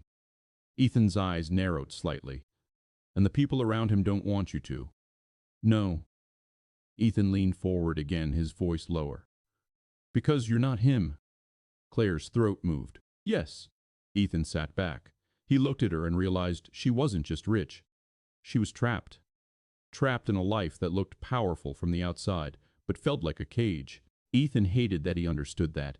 He knew what cages felt like. Just smaller ones. He stared at her for a long moment. Then he said, I need a name. Claire blinked. A name? The person you think is behind this, he said. Or the group. Whoever you think is steering it. Claire hesitated. Ethan watched her struggle. Finally, she said, there's a man named Victor Hale. Ethan frowned. I don't know him. You wouldn't, she said. He's not public, but he's been involved for years. He was close to my father, and now he's circling. Ethan felt his stomach tighten. What does circling mean? Claire looked down. It means he wants control. He wants me to break. He wants me to hand him the company so he can run it the way my father did. Ethan stared at her. And Mark? He asked. Claire's eyes lifted. Mark is loyal to whoever wins, she said quietly. Ethan nodded slowly. That made sense. He had met men like that. Not in boardrooms, but in warehouses. In break rooms. Men who smiled at whoever signed their paycheck. Ethan exhaled through his nose. What are you going to do? He asked. Claire didn't answer immediately. Then she said, I have a meeting Monday. With the board. Victor will be there. Ethan's eyes narrowed. And you think it's going to be bad? Claire nodded. They want me to resign, she said. Or step into a ceremonial role. A figurehead. Quiet. Controlled. Ethan stared at her. What do you want? He asked. Claire's gaze stayed on him. I want to keep it, she said. Not for the money, but because if I let them take it, then everything my father did becomes permanent, untouchable. Ethan sat there, letting the words settle. He didn't like her father. He didn't know him. But he could feel the shadow of him in everything Claire said. A man who'd built something monstrous, then died and left his daughter holding the leash. Ethan looked out the cafe window. Cars passed. People walked their dogs. Someone pushed a stroller. Normal life. His life. A life he'd fought hard to keep simple. Now it wasn't simple anymore. He looked back at Claire. "You need to move," he said. Claire blinked. "What?" "You need to stay somewhere else," Ethan said. "Not your apartment. Not anywhere predictable." Claire's eyes widened slightly. "I can't just disappear," she said. "Yes, you can," Ethan replied. "You're the CEO. You can do whatever you want." Claire's mouth tightened. "You don't understand how watched I am," she said. Ethan leaned forward again, his voice sharper. "No. You don't understand what it means when someone photographs a kid. That's not intimidation anymore. That's warning." Claire went still. Ethan's voice lowered again. "They're telling you they can reach you through him," he said. "And I'm telling you right now, Claire, I will not let that happen." Claire's eyes were glossy now. She nodded once. "Okay," she whispered. Ethan sat back. He ran his hand over his face, slow, like he was trying to wipe the reality away. Then he said, "If you want me in your life, you do it my way for a while." Claire's eyes lifted. "What's your way?" she asked. Ethan didn't smile. "Simple," he said. "No surprises. No showing up. No public displays. And you tell me everything I need to know, even if you think it'll scare me." Claire swallowed. Then she nodded again. "I can do that," she said. Ethan stared at her. He didn't know she could, but he knew she wanted to. And that mattered more than it should have. He stood up. Claire looked up at him quickly, alarmed. "Ethan, I'm taking you home," he said. Claire blinked. "I drove." "I don't care," Ethan replied. "You're not driving alone right now." Claire hesitated. Then she stood too.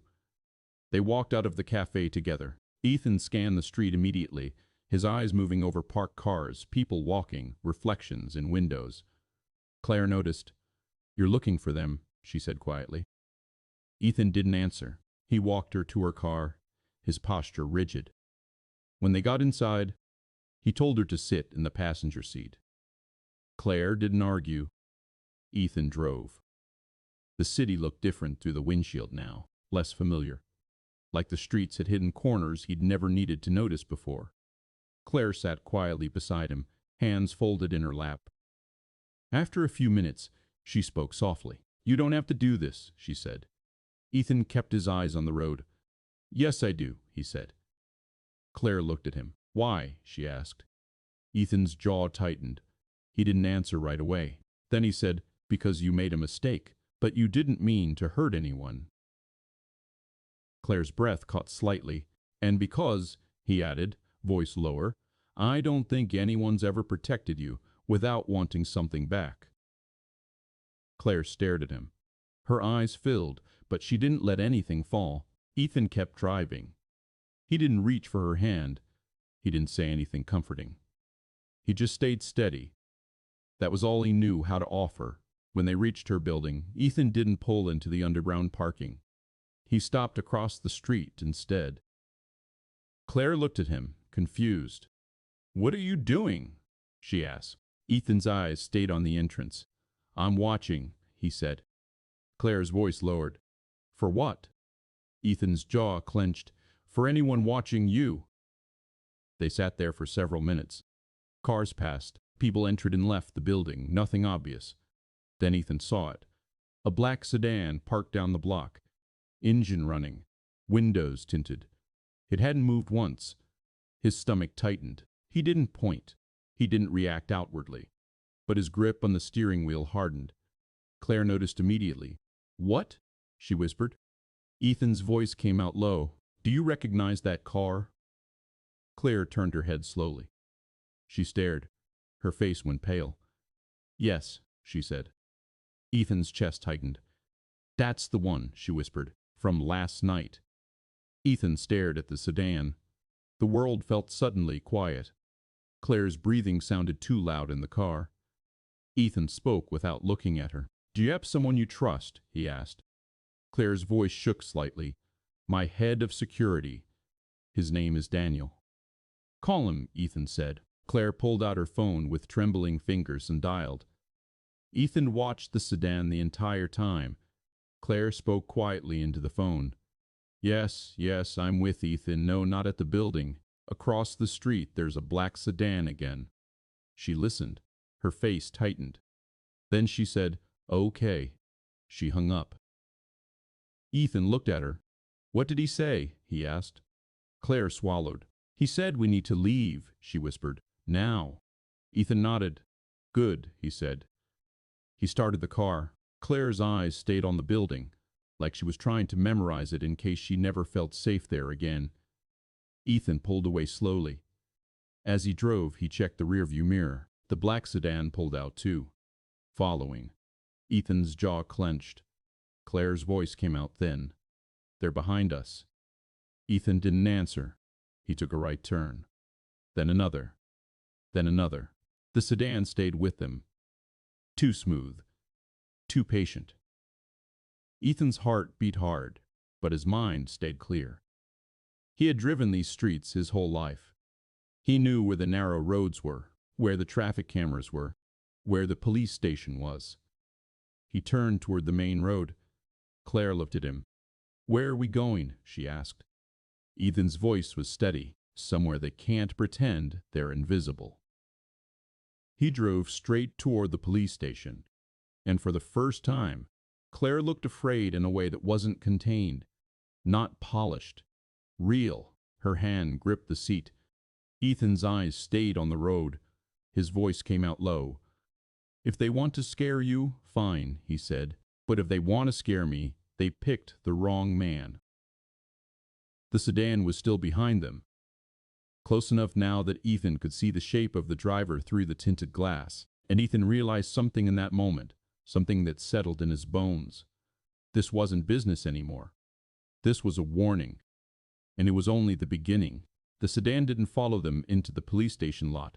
It slowed at the corner like it was considering it, then kept driving, calm as anything, like it had only wanted to be seen. Ethan parked and sat there for a second with both hands still on the steering wheel. Claire didn't move. Her breathing was shallow, controlled, but her face had lost some color. Ethan stared through the windshield at the brick building ahead. A police station wasn't comforting.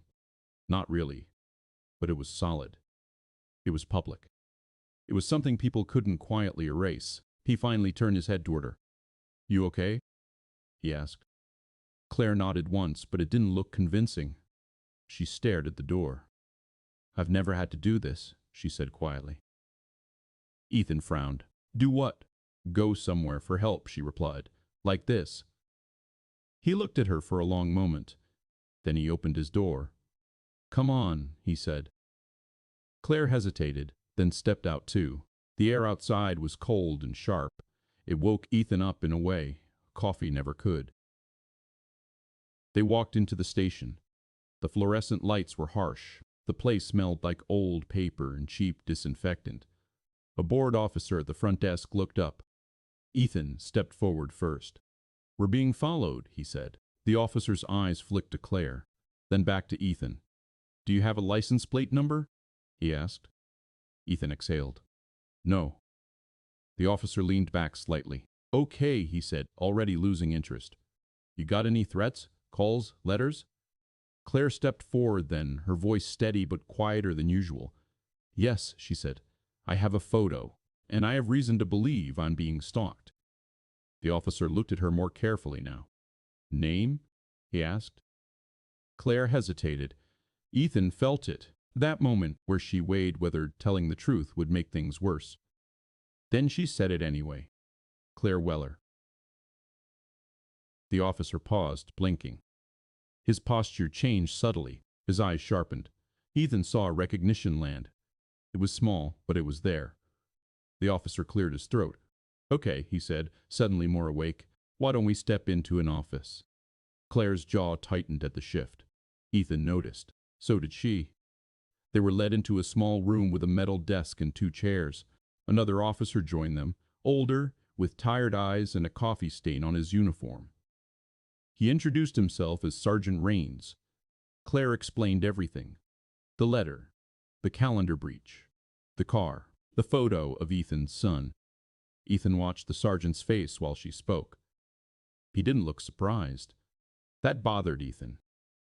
When Claire finished, the sergeant leaned back and rubbed his chin. "You have private security?" he asked. Claire nodded.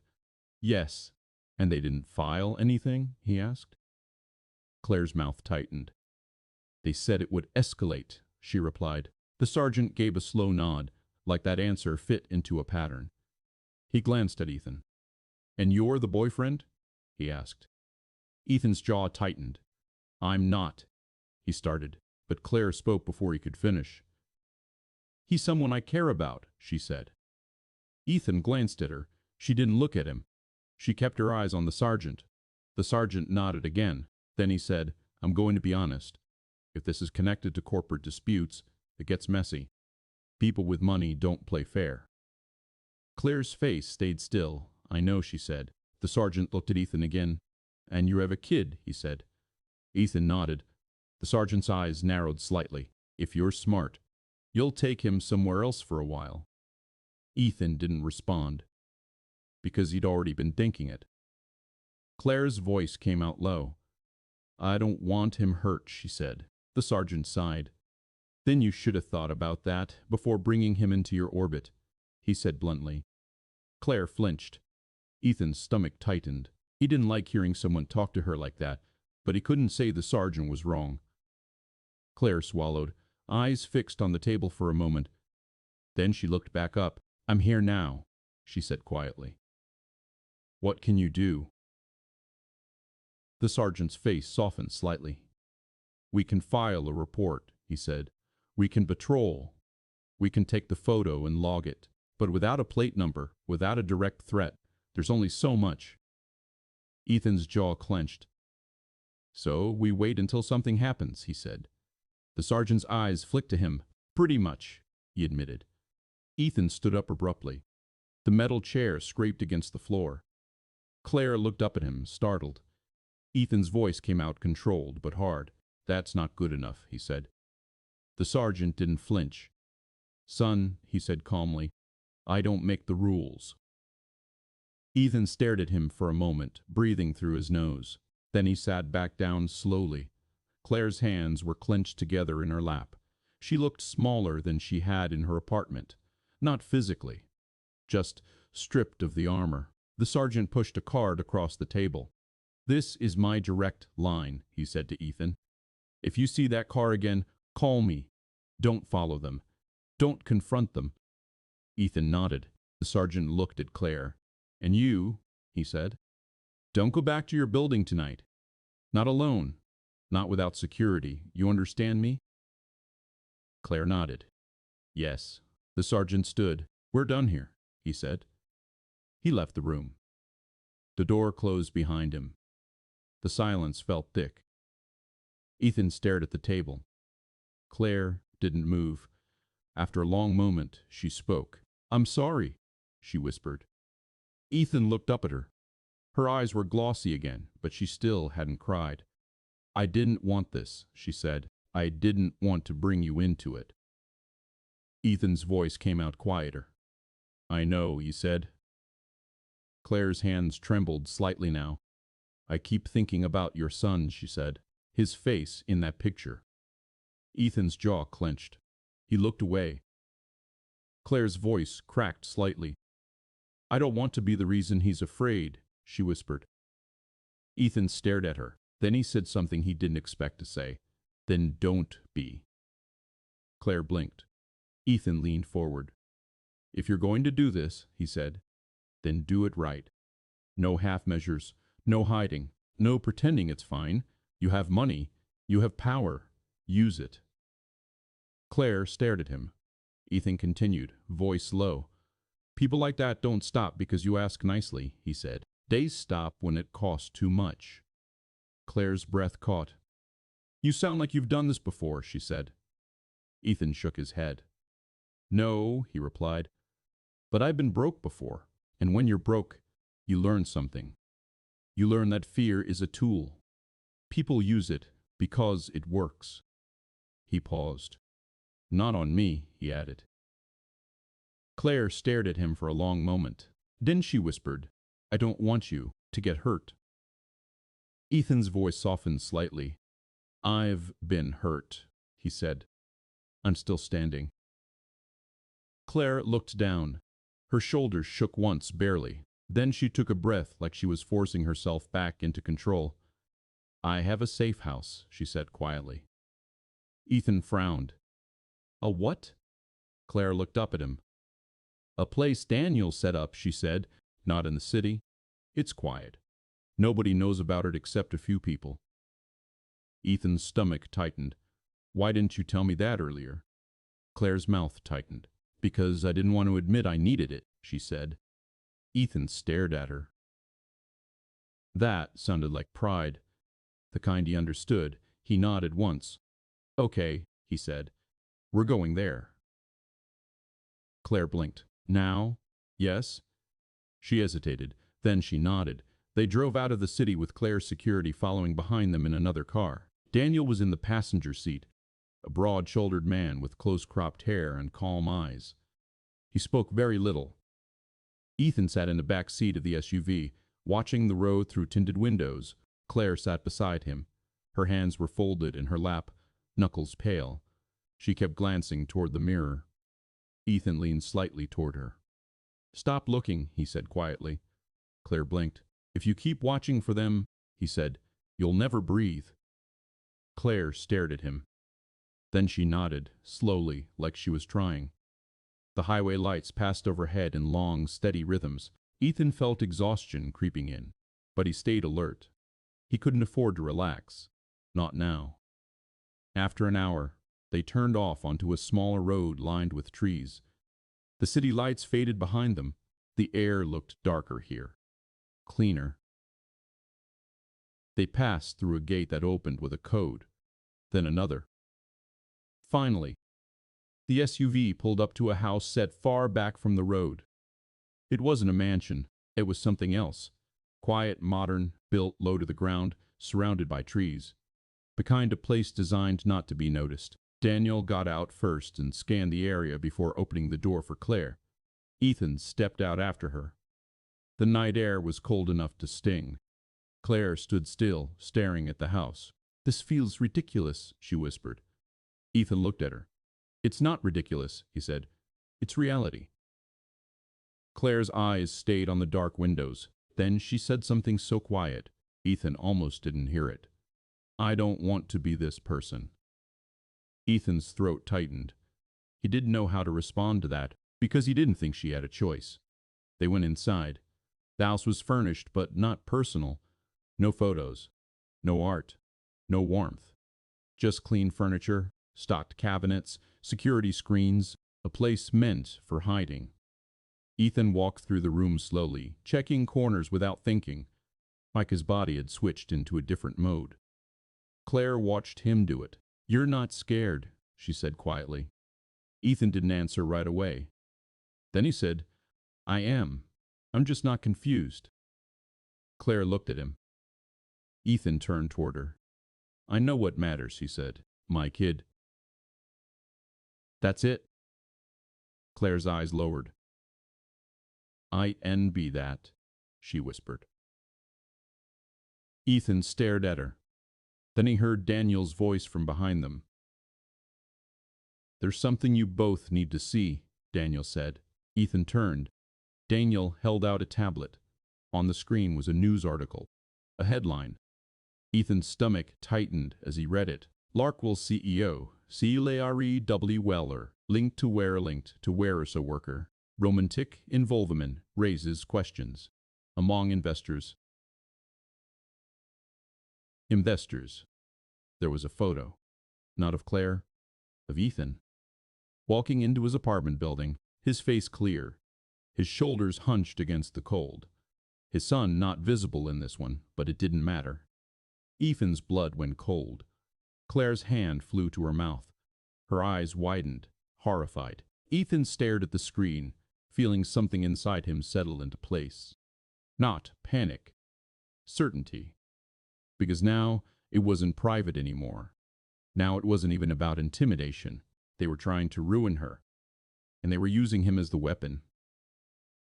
Ethan looked up at Claire. Her eyes were full, finally.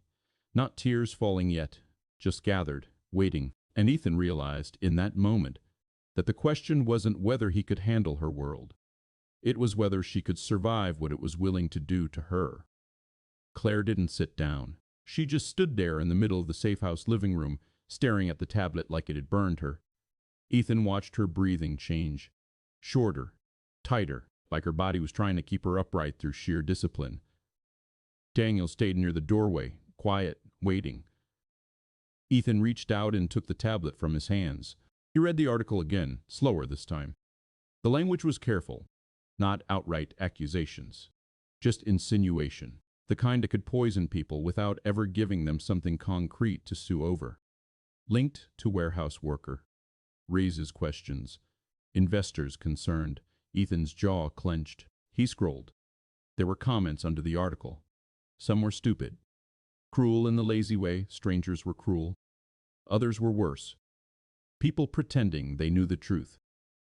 Gold digger. She's using him. He's using her. She's unstable. He's probably planted. Ethan felt something in his chest go cold. Claire still hadn't moved. Her fingers were pressed to her lips like she was trying to hold something in. Ethan finally looked up. Her eyes met his. And he saw it. Not fear of the board, not fear of Victor Hale. Fear of being seen. Of being exposed in a way that stripped her down to a headline. Claire's voice came out thin. They found you. Ethan nodded once. Yeah, he said. Claire shook her head slowly, like she couldn't accept it. I didn't tell anyone, she whispered. Daniel spoke for the first time in a while. They didn't need you to tell them, he said. If they had eyes on you, they could follow you. It was only a matter of time. Claire turned toward him sharply. Why didn't you stop it? She asked. Daniel's face didn't change. I can't stop everything, he replied. I can only limit damage. Claire's breath caught. She looked away again, swallowing hard. Ethan watched her carefully. She looked like someone who had never been allowed to fall apart. Not because she was strong, because she'd never had permission. Ethan stepped closer. Claire, he said quietly. She flinched at the sound of her name. He waited. She didn't speak. Ethan's voice stayed calm. Look at me. Claire's gaze lifted slowly. Her eyes were wet now, but her face was still trying to hold its shape. I'm sorry, she whispered. I'm so sorry. Ethan nodded once.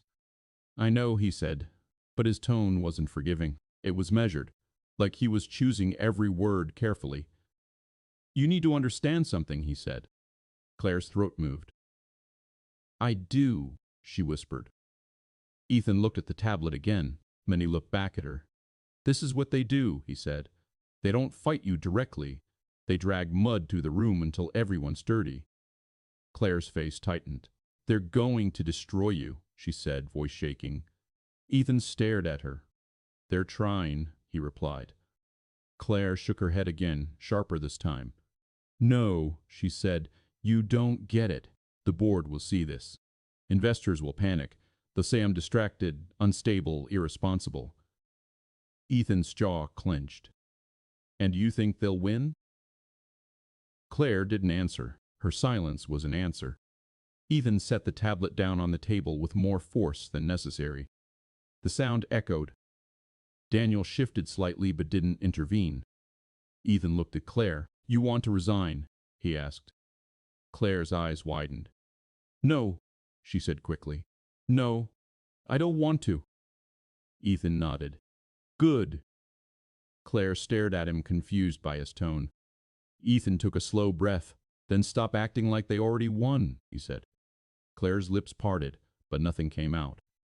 Ethan stepped closer. He didn't touch her. He just stood in front of her, close enough that she couldn't look away easily. You're the CEO, he said, not a hostage. Claire's eyes flickered. You don't know what they can do, she whispered. Ethan's voice dropped lower. I know what people can do, he said. I've watched people ruin each other over less than this. He paused. And I know what it feels like when your kid is the only reason you keep breathing, he added. Claire's eyes filled more. This time, a tear slipped down her cheek. She wiped it away quickly, angry at herself. Ethan watched her do it. Then he said, "You need to call the board meeting yourself." Claire blinked. "What?" "You need to get ahead of it," Ethan said. "You need to walk into that room and act like this is nothing, like it's a cheap trick." Claire's breathing slowed slightly. Daniel finally spoke again. "He's right," he said. Claire looked at Daniel. Daniel continued, "If you retreat, they'll smell it. They'll push harder." Claire stared at the floor. Ethan could see her mind working. He could see the part of her that wanted to curl up and disappear, and he could see the part of her that was still fighting. It was there. It just didn't know how to breathe. Claire whispered, "They're going to bring you up.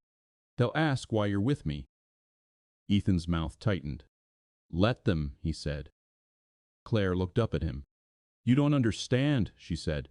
"They'll use you to humiliate me. They'll call you a liability." Ethan's voice stayed even. "Then I'll be in the room." Claire froze. Daniel's eyes shifted toward Ethan. Even Daniel looked surprised. Claire's voice came out sharp. "No," she said. "Absolutely not." Ethan didn't blink. "Yes," he replied.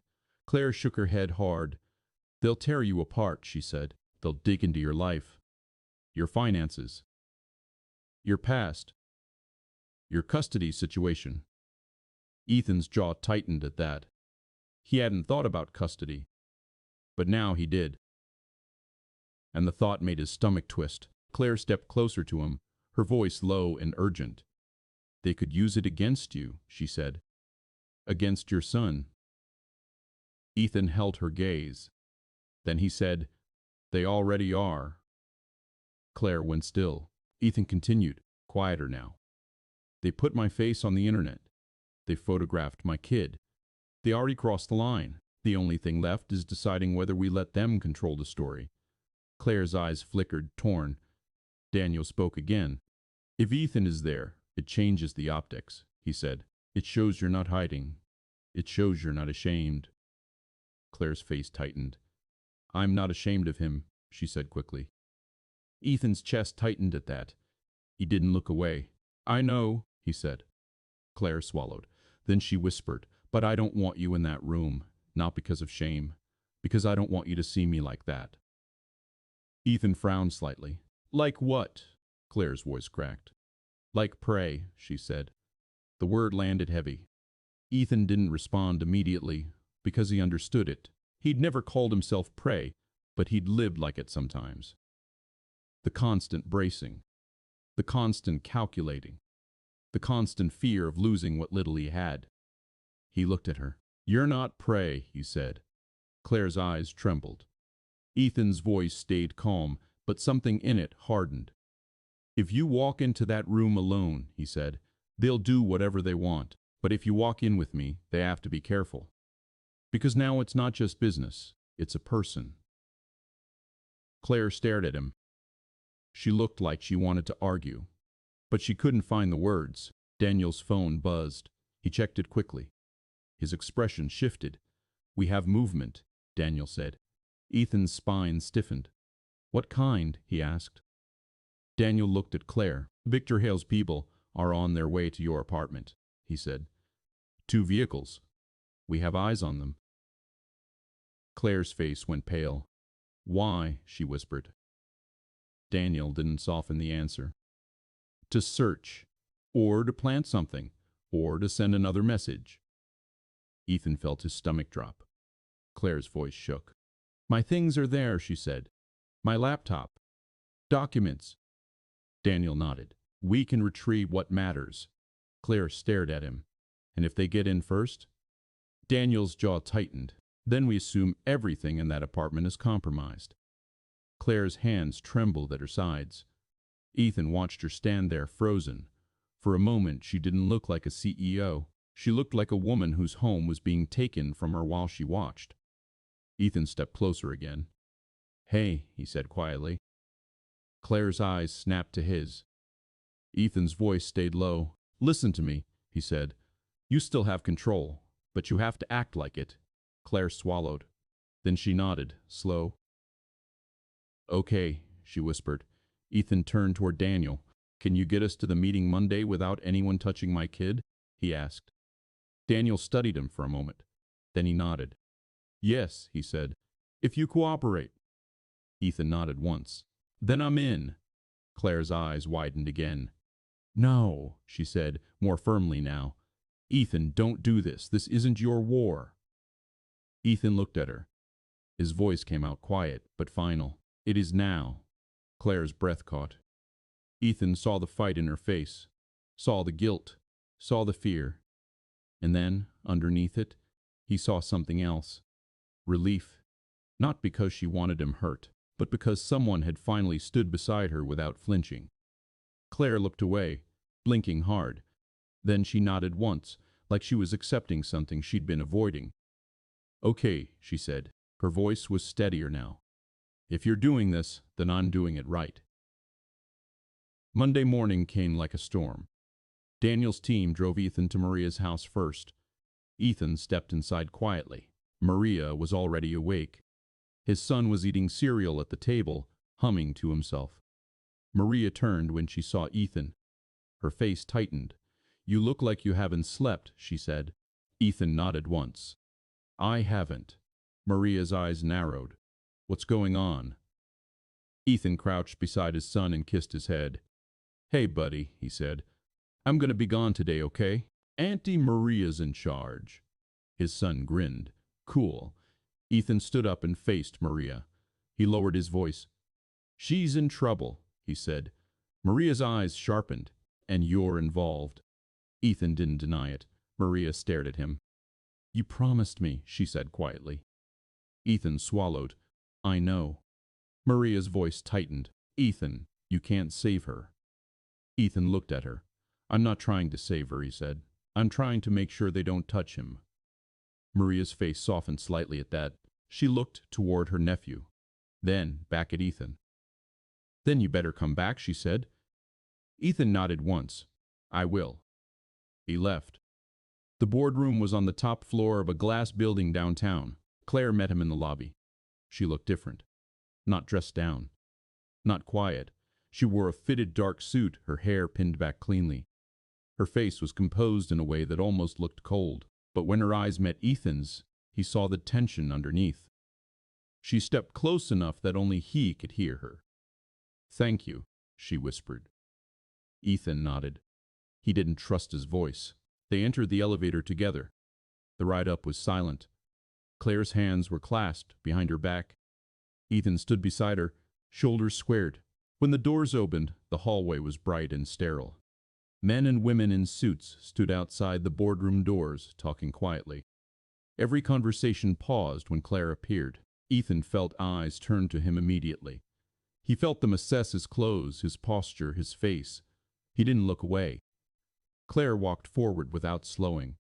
Ethan followed. Inside, the room was long and cold, with a table that looked like it cost more than his car.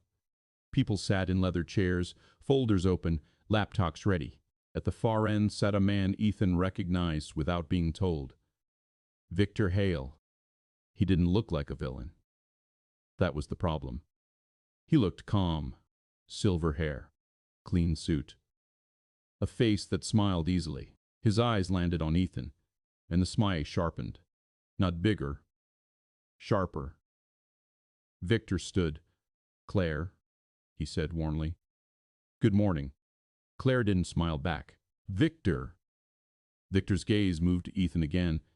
And this must be, he said slowly, like he was savoring it. Ethan felt Claire's body tense beside him. Victor's smile widened. The warehouse worker, he finished. The room went quiet. Ethan felt heat rise in his chest. Not embarrassment, anger. Claire's voice cut through the silence. This is Ethan Parker, she said evenly. He's here as my guest. Victor nodded, like he was amused. How charming, he said. Ethan didn't move. He didn't speak. He just looked at Victor, and Victor's eyes stayed on him like Ethan was something he expected to break. But Ethan didn't. Claire walked to her seat at the head of the table and sat down.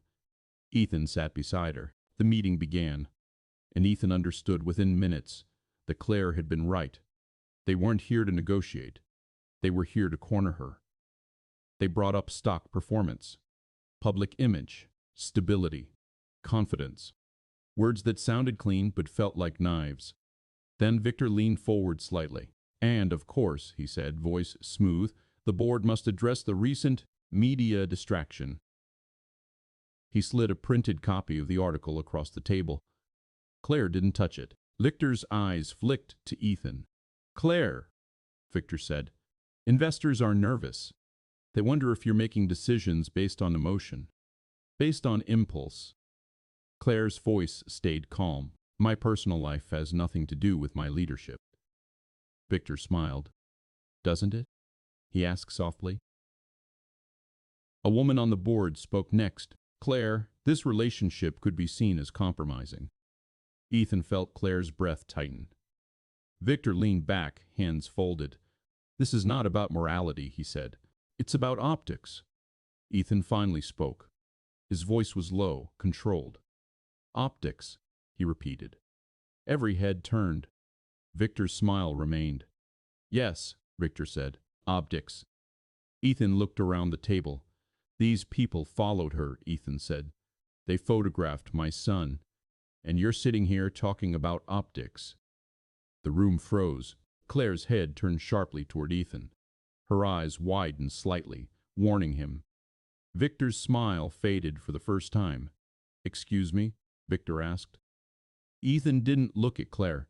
He kept his eyes on Victor. You're acting like she embarrassed you, Ethan said. But you're the one who looks weak. Because if someone can intimidate your CEO with a tabloid article, then your company's already dead. Silence.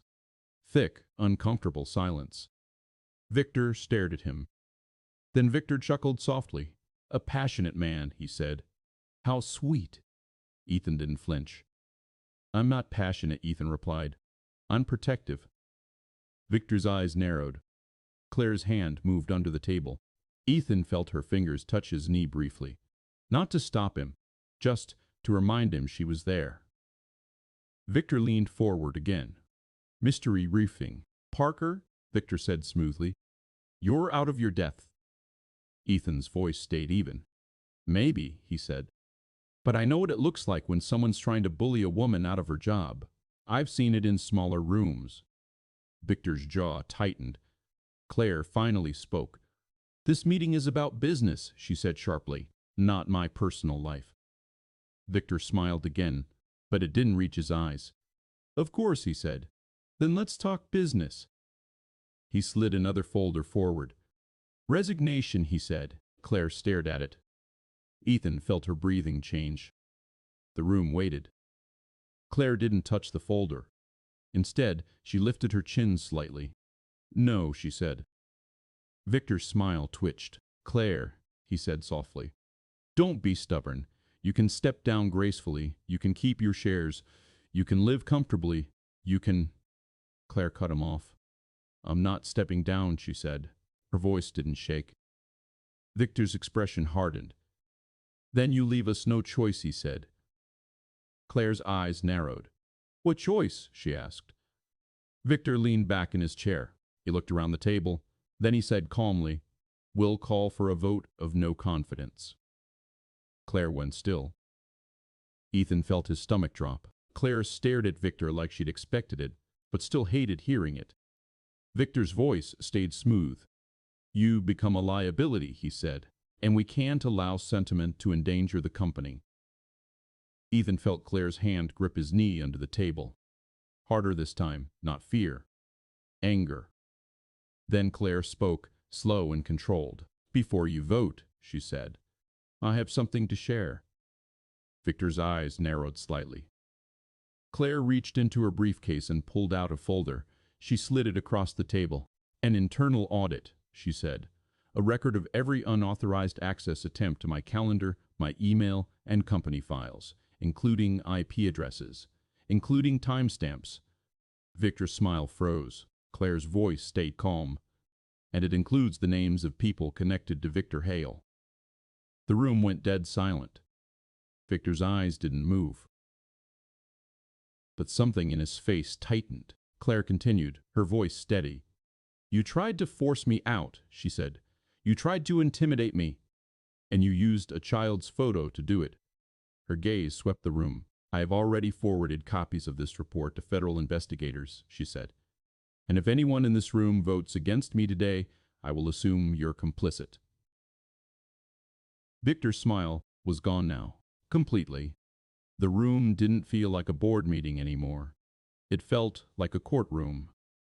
Ethan sat still, watching. Claire's breathing was steady, but he could see the tension in her shoulders. Victor leaned forward slowly. That's a serious accusation, he said. Claire looked at him without blinking. So is stalking, she replied. The board members shifted uncomfortably. One of them picked up the folder with trembling hands. Pages turned. Faces changed. Victor's jaw tightened. For the first time since Ethan had met him, Victor looked human, not scared, but caught. Claire sat back slightly. Then she said, quieter, I'm not my father, but I'm not weak. The room stayed silent. Victor's eyes stayed on her. Then he smiled again, but it was thin. Impressive, he said. Claire didn't respond.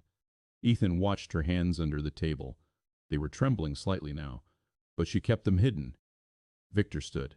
He adjusted his suit jacket slowly. I think, he said, voice calm again, we should postpone this meeting. Claire's voice came out like steel. No, she said. We're voting now. Victor's eyes narrowed. The board members looked at each other, uncertain. Then, one by one, they voted. Not against Claire. Not for Victor. For her. When it was over, Victor didn't argue. He simply nodded once, like he'd expected it. Then he leaned toward Claire and spoke quietly enough that Ethan could barely hear. This isn't over, Victor said. Claire's voice was calm. Yes, she replied. It is. Victor's eyes flicked to Ethan one last time. Not amused anymore. Not mocking. Just cold. Then Victor walked out of the room, and the air seemed to return to the building. Claire didn't move. She sat there for a long moment, staring at the table. Ethan waited. Finally, Claire exhaled, long and shaky. Her shoulders dropped slightly. Then she turned her head toward Ethan. Her eyes were wet again. This time she didn't wipe it away. I didn't think I could do that, she whispered. Ethan nodded once. You did, he said. Claire stared at him. Then she reached for his hand, slowly, like she was afraid he'd pull away. He didn't. Her fingers wrapped around his, and her grip was tight. Not romantic, grateful, like she was holding on to something solid. Ethan sat there with her hand in his, feeling the weight of what had just happened. It wasn't victory. Not really, it was survival, and survival always came with a cost. He knew that better than anyone. Outside the glass windows, the city moved on like nothing had happened. But inside him, something had shifted, because he realized, finally, that Claire wasn't just a woman with money. She was a woman who had been fighting alone, and somehow, without meaning to, he had stepped into that fight, not because he wanted her world, but because he couldn't stand watching someone get crushed when he knew what it felt like. Later, when they walked out of the building together, Claire didn't look at the sky or the street. She looked at Ethan, and she said very quietly, like she didn't want anyone else to hear it, I'm not lonely anymore. Ethan didn't answer. He just squeezed her hand once, because he knew what it cost to say something like that, and he knew what it meant to carry it.